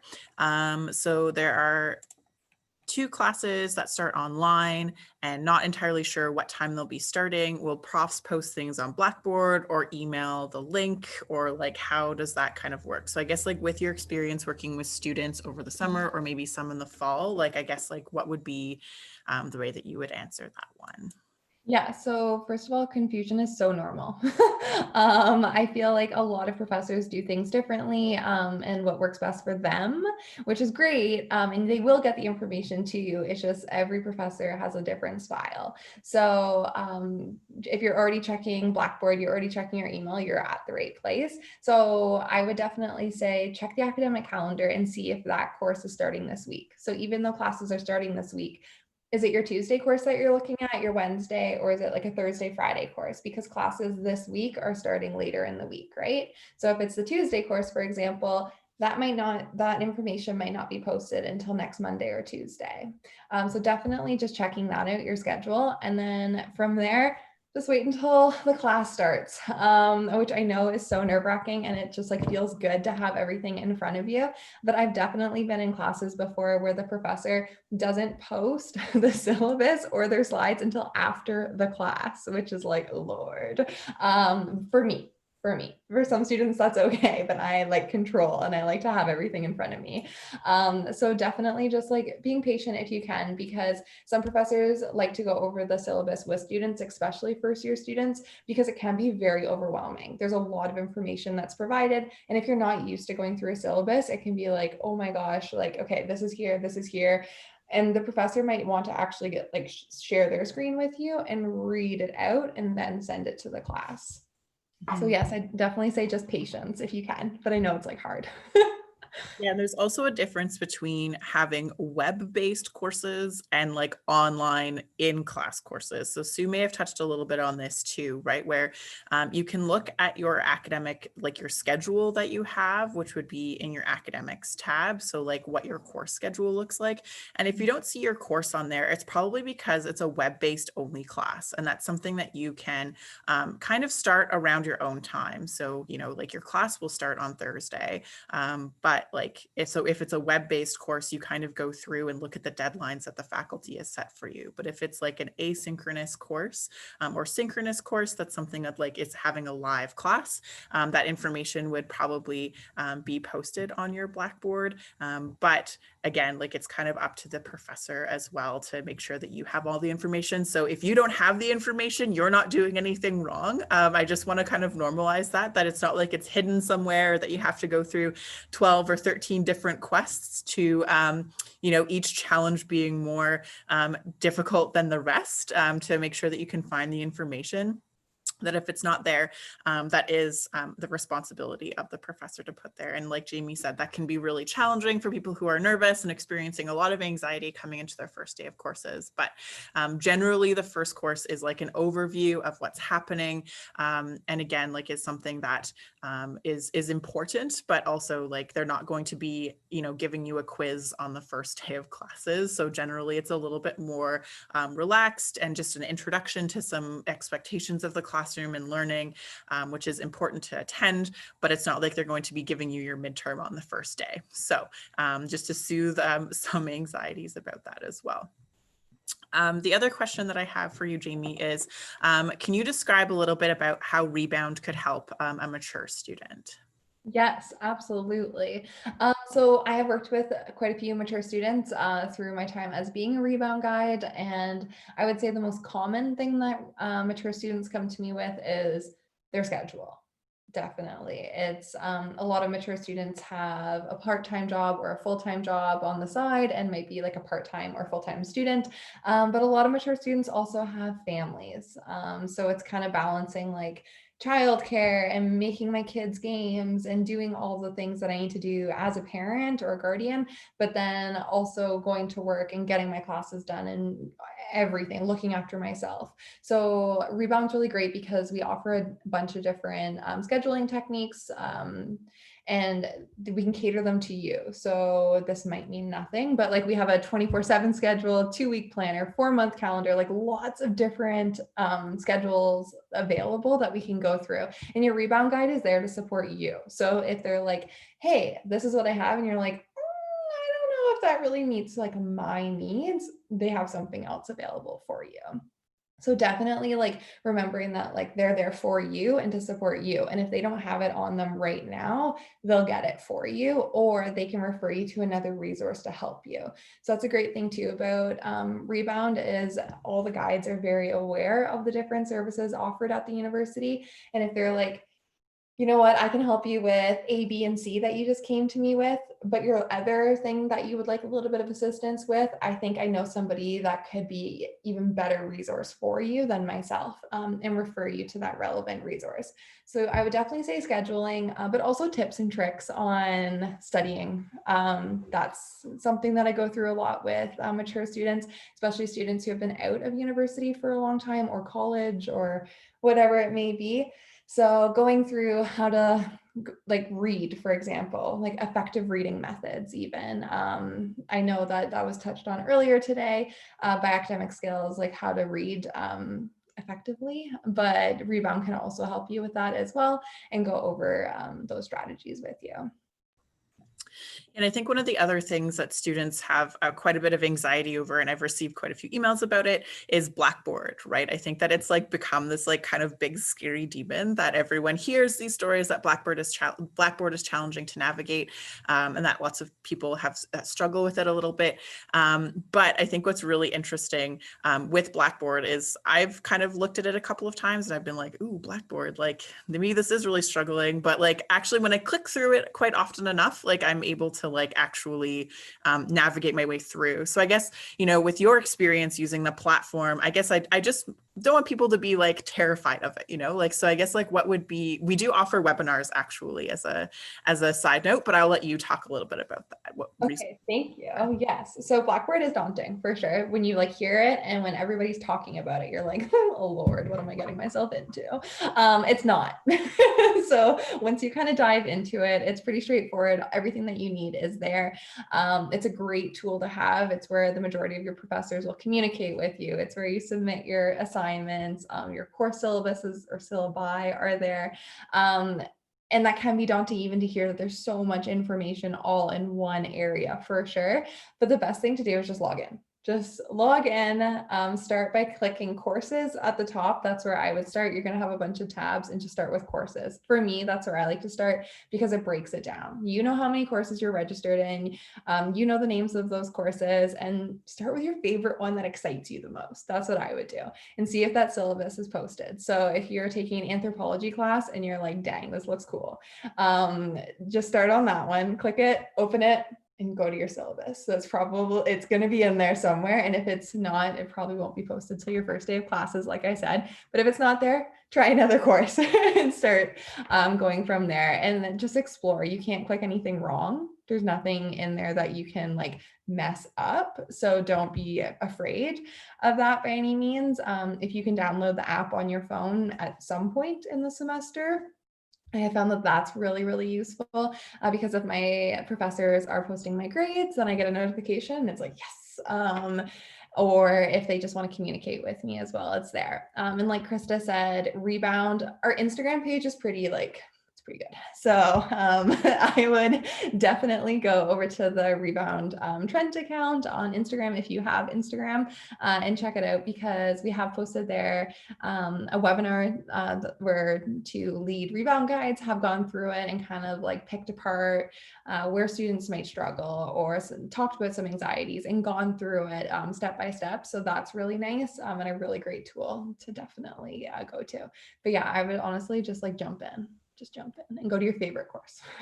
Yeah, I think that's like the best advice, is to just like try it. I know that like there's lots of different platforms where it's always challenging to navigate. First, I even had some issues with Zoom with like this platform, and I was like, what's going to happen? I don't know.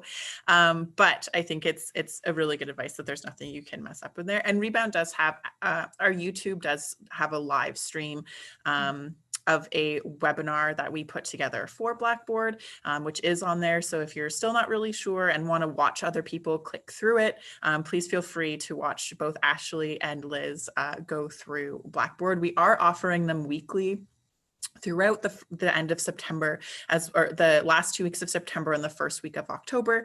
So we do have some webinars that will be advertised as well to incoming students. So if you're like, I want to be able to click along and ask questions as like, you know, people are going through it, there will be a live section on that as well. So there's lots of support for it. I know that there's like a little bit of anxiety about using the platform, but like once you get in there and know everything, you'd be like, oh, like, why was I so nervous about this thing? And you'll be like a pro and be able to teach other people who are maybe not feeling so confident with the platform. So awesome.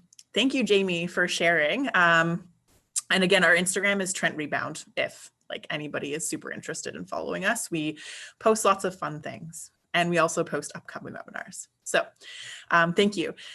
So our last presentation that we have today is Lindy Garneau, who is an academic advisor in Champlain College. But again, you can see any academic advisor at any college at any time. So if you know Lindy and you're like, oh, I really want to book an appointment with her because I remember her from orientation, but I'm not a Champlain College student, you totally can. But I'm pretty sure I'm taking the words out of her mouth, so I'm sure that she'll be able to talk a little bit more about that.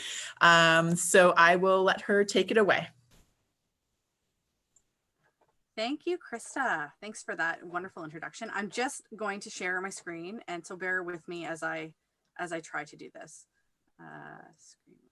I'll stay around to let you know if it's been shared or not. Okay, I'm seeing.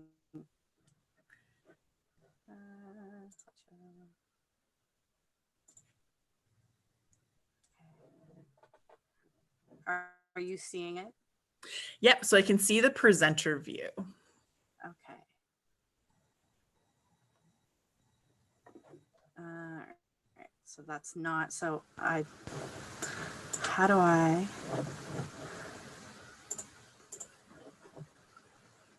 We can definitely see it.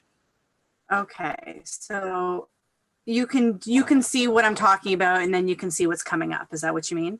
Yes. All right, I'm using 2 screens today, and I don't know how to make the other screen work. So is it okay if we just go with this one then?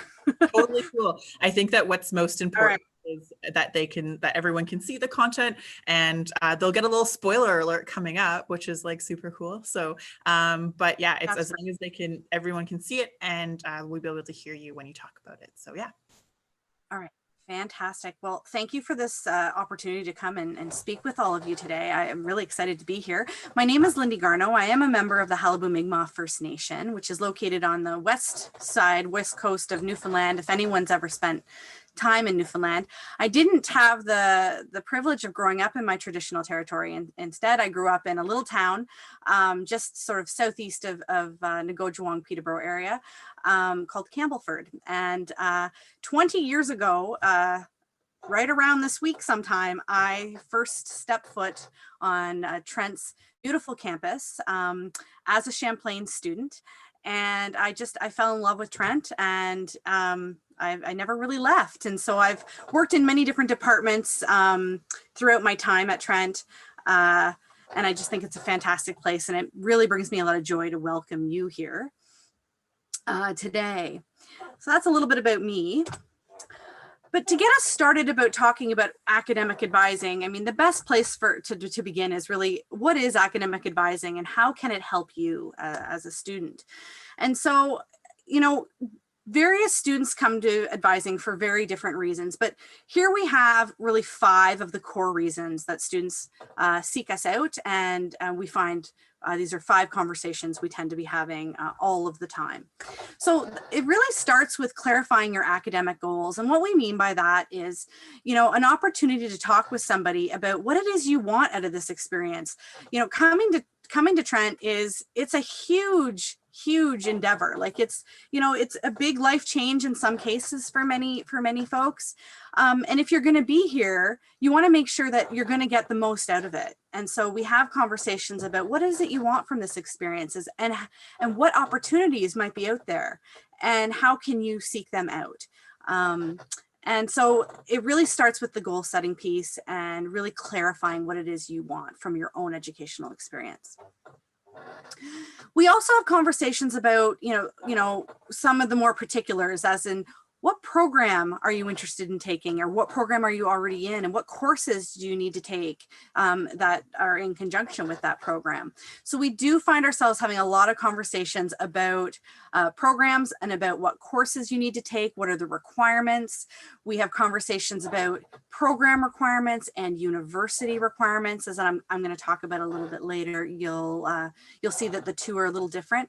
So we do have conversations that aren't always so big and visionary. We do speak with students about some of the little nitty gritty of the important pieces of the programs and courses that you're taking. We also help students to understand the academic regulations and rules that policies that are part of the institution. So often, if you are not in need of understanding a particular policy or a regulation, these things are operating in the background, and most students just kind of go on and never really need to know about them or how to navigate them. But for some students who may find themselves needing to late withdrawal from a course, who may need to petition a rule, who may need a creative way around something, understanding these rules and regulations can be helpful. And so I would invite you to come and see an academic advisor if that is the case for you, or if you ever find yourself in a situation that you're just not sure how to navigate. Oftentimes we have some experience working with students around these regulations, rules, policies, and we can be of help. So so that is a really good reason to come to see an advisor. We also help students connect with various different campus partners. So we are one division, and we work with students really as best we can on many different issues, but sometimes we are not the best person to come and see. Sometimes it makes sense to also see other campus partners, and some of them may include a career space. They may include academic skills. It might include the First People's House of Learning. It could include counseling, student accessibility services, health service, or anyone from our wellness department. We may refer you to a rebound student or a peer, someone that can help you,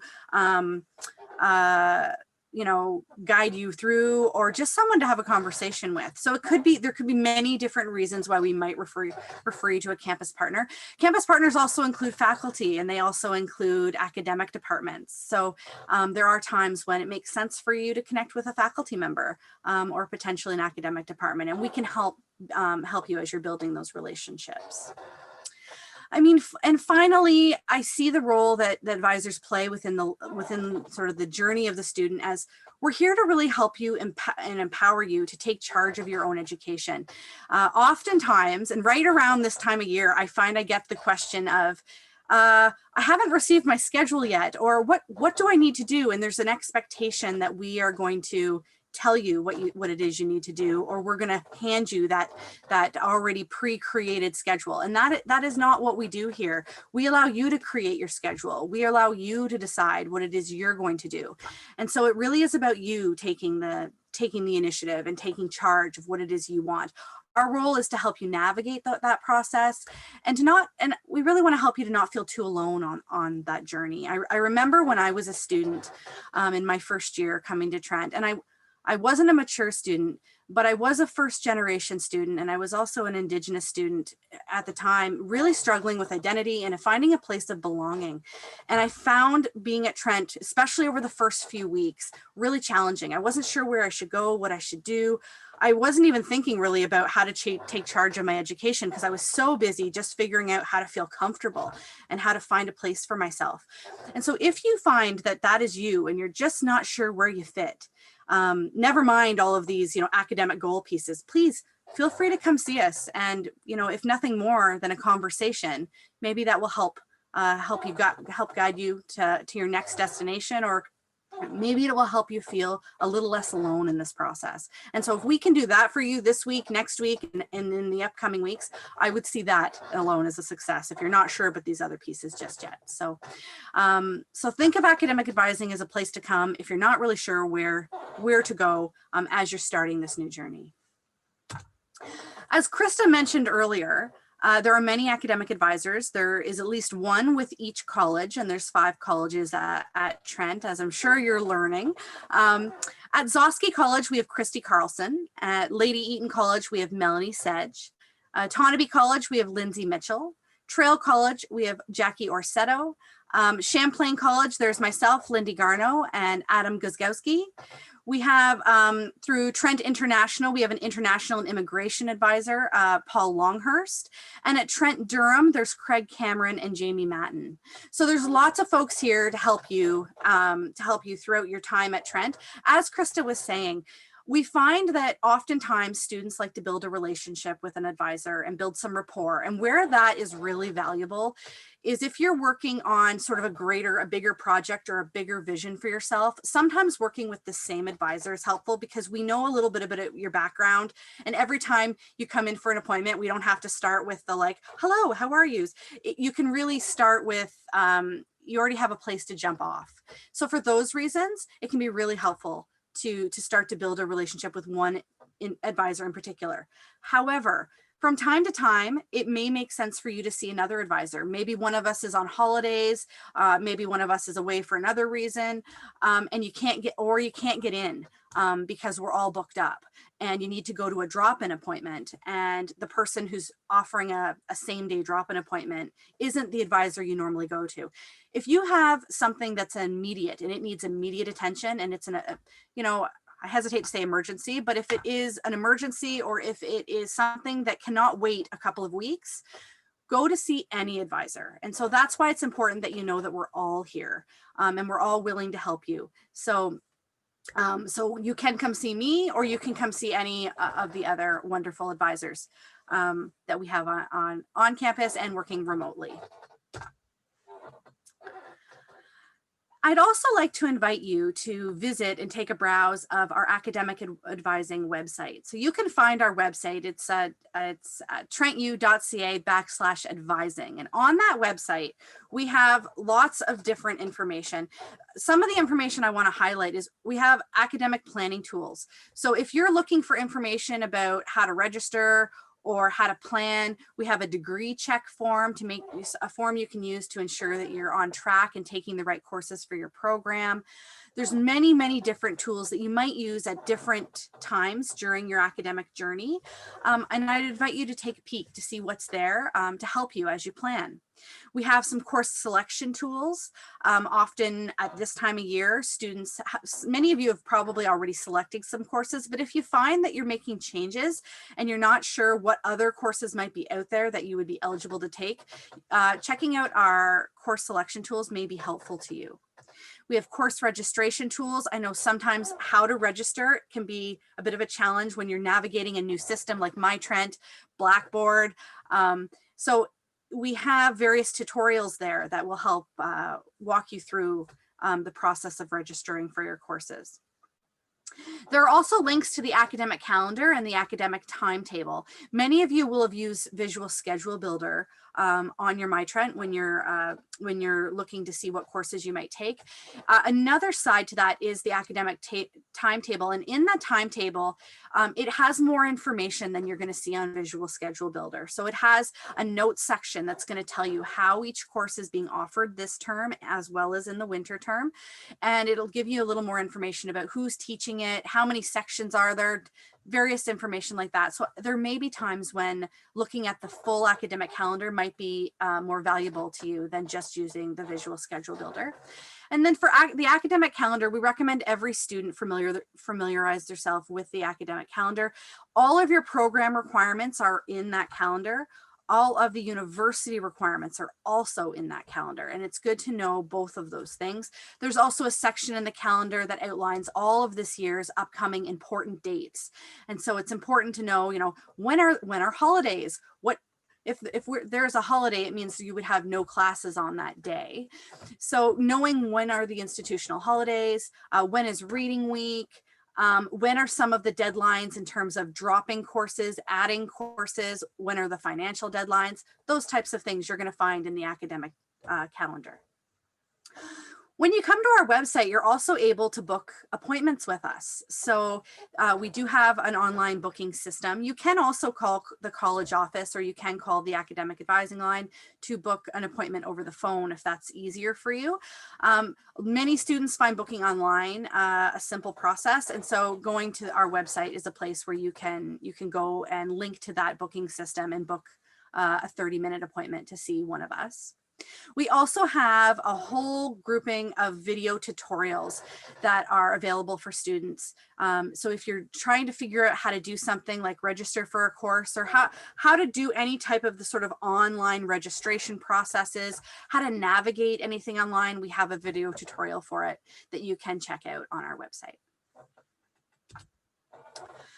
So I'd mentioned the academic calendar, and this document is so important that we're going to talk a little bit more about it. So as I mentioned, in that calendar are important dates. I think I want to say it's like page 13. So it's pretty soon within the document. You can find this document online. It's a PDF. It's like 600 pages. It's enormous. I have a printout of it because I use it so often and I'm constantly flipping through it. But it is a gigantic document. And in it has every program the university offers. And it has every specialization, every minor, every option that you might take, and all the sort of rules around it, and all of the things that you might need to consider. I recommend reading all the information about your particular program, even all the notes. So it's going to help you to get really familiar with your particular program. In this document, you'll also find a list of all of our policies and how they all work. There will be program requirements and university requirements. So at the beginning of the book, you'll notice that we'll have the university requirements laid out. The university requirements apply to every single student. So regardless of the program you take, the university requirements apply to everybody. So it's important to familiarize yourself with them. There's also special programs and opportunities outlined in this text that are worth looking up and knowing a little bit more about. There's information about your academic status and what various different academic statuses mean. There's also course descriptions and prerequisite requirements that are all laid out. So if you are here and this year you're taking, let's say, mostly first year courses, if there's some of you who have come in with transfer credits, you may be taking some upper year courses because you've already completed some of the prerequisites. If you're wanting to learn more about what are the prerequisites in your program, looking at the academic calendar is a really great way to start that, and looking under your program to see what courses might I want to take in my third and fourth year, and what courses do those courses require that I take now, so that I'll have those prerequisites when I'm ready to register down the road for the upper year courses. And in terms of course descriptions, like, I remember reading through them, feeling really excited about what courses are being offered, and learning a little bit more about them before I registered in them. And in this book, you're able to do that. You'll notice that every course that has ever really been offered and may still be offered in the future is in this text. Not all courses in this text are being offered every single year. Some courses are offered bi-yearly, some are offered every 5 years. A lot of it just depends on academic faculty availability, budgets, that type of thing. So you will notice there may be some courses within your programs that are in that book that are not being offered this year. So right now, we're meeting with students every day, all day during drop-in appointments. And I'm going to talk a little bit more about our drop-in appointments toward the end of the presentation. But what we're noticing is there's some common questions that are coming up for everybody. And right now seems to be a time when people are asking these questions. So I thought it might be helpful to talk about them just a little bit. One of the main questions is, am I in the right courses? And I will say that question is one of those, so many questions in academic advising. The straight answer is, it depends. We don't really have a one size fits all answer for everybody. So are you in the right courses? If this is something you're wondering right now, I think that this would be a really good opportunity for you to call one of the college offices, to book a drop-in session, to have a conversation about, let's look at your program and let's see if you are in the right courses. Because everything is going to be different for every single student. How do I change my schedule? So as we mentioned before, you have the ability to set your schedule, to change your schedule, and lots of students are changing their schedules daily. Either they're trying to fit around a work schedule, or they're deciding that they want to take less classes, or they're deciding they want to take more classes. So there's lots of fluctuation happening right now in terms of students registering for courses and dropping courses. So if there's a course that you're hoping to get into that's currently full, or potentially maybe you're on the wait list for it, you may find that between now and September 24th, you're able to get into that course, just because people are constantly changing their schedules. If you're having an issue changing your schedule, something's not working, or you have more questions, I invite you to connect with the college office, and we can help you with that. If you just want to change a lab or a seminar, you can do that too. The trick there is to ensure that the seminar or lab that you want to switch into, to ensure there's still space in that course. If there's still space, you can register for that course and then drop your old course. And I recommend always trying to switch into something first and having success with the switching in before you drop the other one, just in case you drop it and it's already full, and then you can't get back into it in the event that you needed to. The last date to change your fall courses is September 24th. That date, you can find that date in the academic calendar, along with other important dates as mentioned, but something to circle on your calendar, certainly, if you are somebody who is making some changes to your schedule right now, is September 24th. That is the last day in which you can make changes to your fall courses and to your full year courses. How do I find my classroom? So this is a question in the past we have had a lot of questions about. I'm not sure if this question is going to translate this year or not, given that less students are on campus, it seems, and more people are doing courses virtually. If you are a student who is going to be studying on campus this year and you're not sure how to find a classroom, there is you can Google ClassFind is what it's called, and it's a website that was set up by a Trent University student a number of years ago, and many, I'm going to say most, Trent University classrooms you can look them up on that website, and they will actually give you a visual of how to get there. And so that can be quite helpful. I think the only building that isn't included is the Trent Student Center, because it's so new and the website was made before it was built. However, the Student Center is fairly easy to navigate. So if you have a classroom in there and you're not sure, I invite you to just go check it out. I don't think you'll have a problem finding it. And of course, you can always ask somebody. And people are really generally pretty friendly and willing to help. If you're a student and you're studying virtually this term, you're not going to need to worry too much about where the physical classroom is, because the classroom is going to be delivered virtually, and you'll find your classrooms within your Blackboard, which I think was discussed prior to this presentation. And so when you're ready and wanting to meet with an advisor, you can meet with an advisor by contacting Academic Advising. You could do this on our website, as mentioned before, to book an appointment.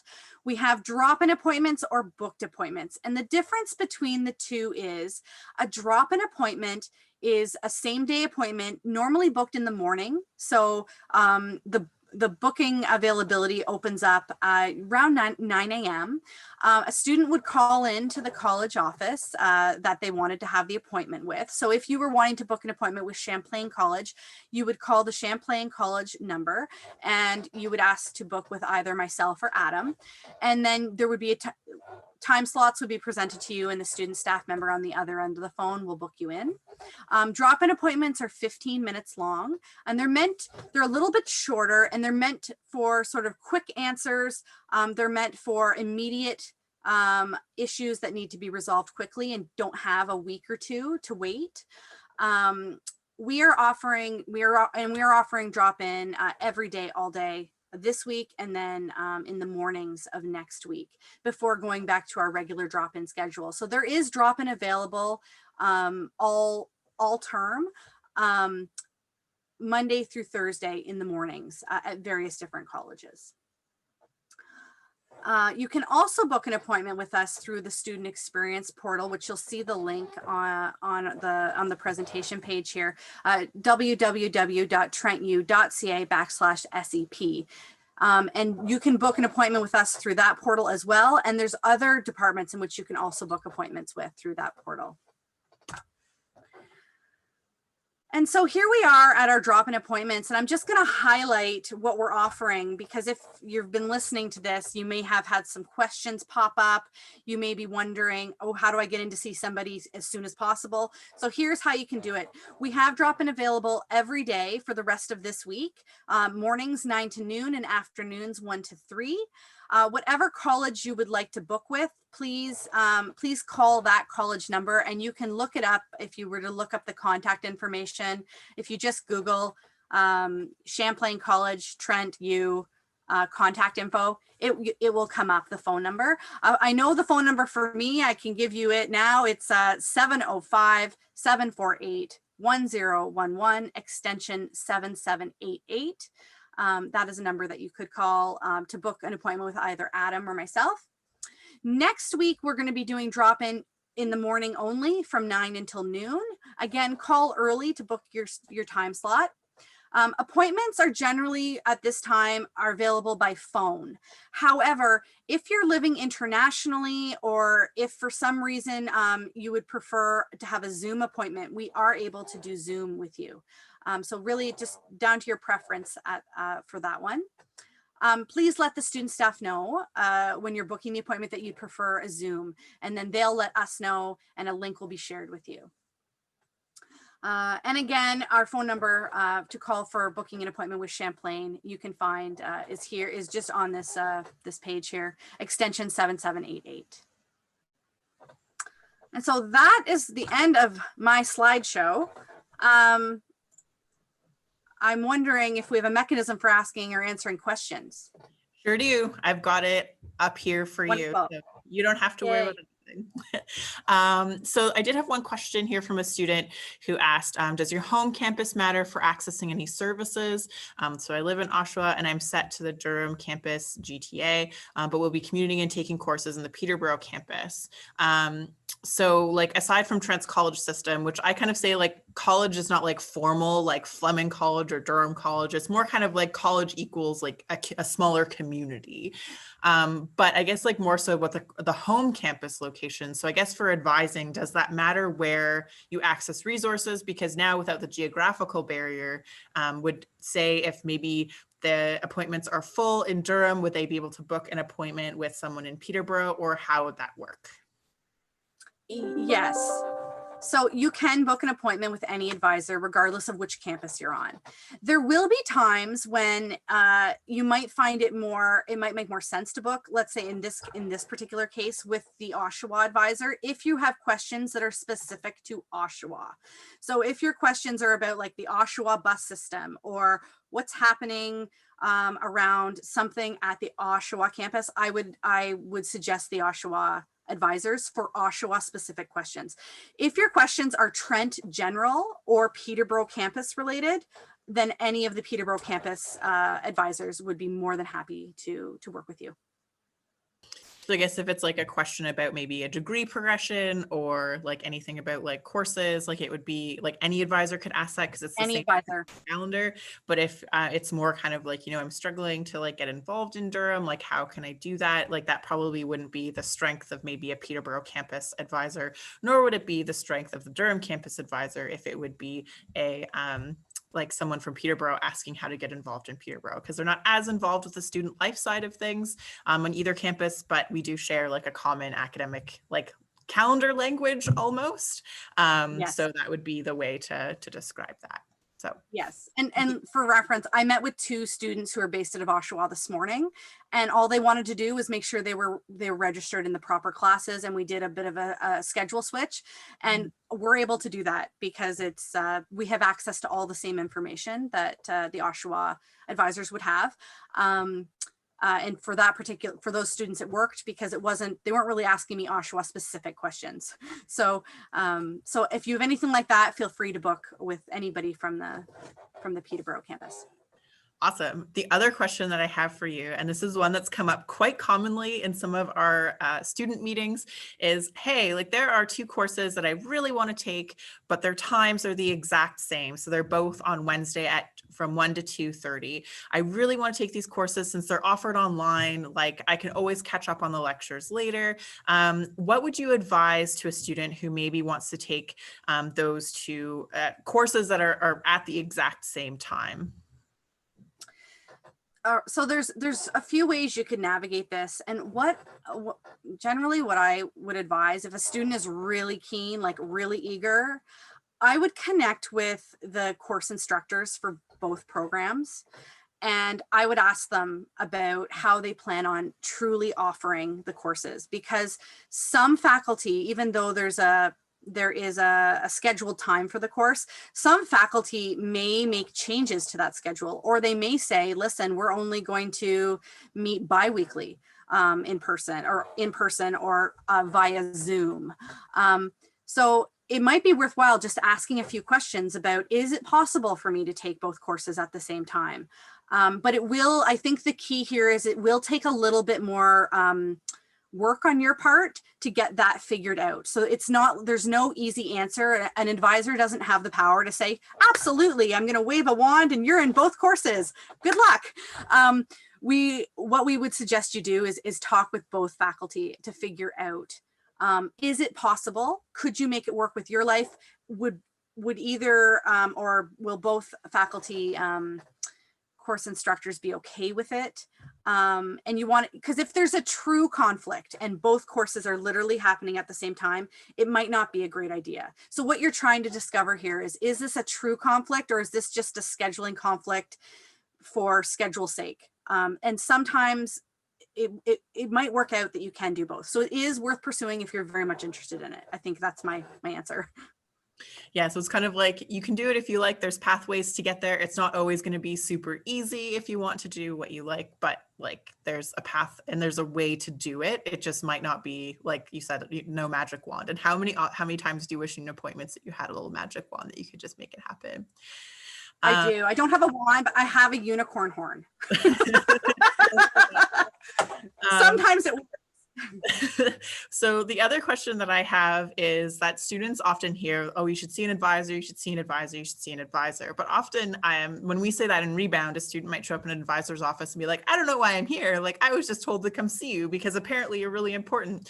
So I guess like generally, like when would you say that students should check in with you? I guess like when would it be, like, is it like when, even if everything is going really well and they know their course planning, like I guess like when would be a good time to make a touch point with an advisor throughout their time at Trent? I would say where I'm seeing value in coming to see an advisor is if you're planning on making a change. So if you're really happy with your course progression and you're like all's well, you probably don't need an advisor. It's if things it's if you want to do some extended planning that can be helpful, because I don't want to make it sound advising isn't just about when things go wrong. Advising is also about like really exciting planning and visioning and doing some of that work up front so that you really understand your pathway going forward. So if you're wanting to do some of that planning and you haven't already done that, that can be a really good time to come see us if that's something you'd like to do and be really proactive about your educational process. Other times where it makes sense to come see us is when things have maybe not gone so well. So let's say you fail a course, or before you fail a course, you think you might fail a course. Like if things are not going great, I would say that would be an opportunity to come and see us and just check in about your options. Come and see us if you need to petition anything and are looking for more information about the rules, regulations, policies of those petitions. And really, if you're wanting to make a big change, so you're starting off on a page, let's say you're here and you are going to major in biology, and come winter term, you're like, I kind of don't like biology. I think I want to go into sociology. Come and see us, because then we're looking at a different program, and there might be some implications in terms of do you have what you need to go where you want to go in sociology, and how might that change your timeline? So it can be valuable to come see us when you're making the bigger changes. Where I see like Rebound and other peer groups being really helpful is in some ways having a conversation first to get a little more clear on what it is you want. And I think Rebound Guides would be really great for that. Awesome. Yeah, good Rebound shout out. I like it. So I think that's all the questions that I see in the Q&A, as well as any of the questions that I had, because I asked the other advisor in our previous session pretty much the same one. So there is your contact information again is up on the screen. So if folks do have questions or aren't sure about things, and I think the other thing we talk about, like with making a change, can also be like, dropping a course, right? You might want to just talk it over if it's one that's impacting your major, impacting your OSAP, or impacting a scholarship. So as much as it's super easy to go online into the system and drop a class, it's always good to kind of talk about like, if you have to change your academic plan, especially if it's like a mandatory course for like the next semester and all those kinds of things. So like you said, making a change, it doesn't have to be like a big major change. It can just be like dropping from 5 classes to 4. So yeah. Awesome. That's really great advice. So that brings us to the conclusion of our presentations today. I want to thank everyone. Thank you, Lindy, for coming to join us today. I know it's a busy time for advising, so we appreciate when you can stop by. And I just want to say thank you so much to all the mature students who have come to us today. Yeah, and I hope that you get your syllabuses. That's the one, or syllabi, that's the one big question that we've been having. Hope you get your syllabi. And if you do have any questions, you can always email rebound@trentu.ca, and we're more than happy to help. So best of luck in your classes that start this week and next week, and we will see you soon.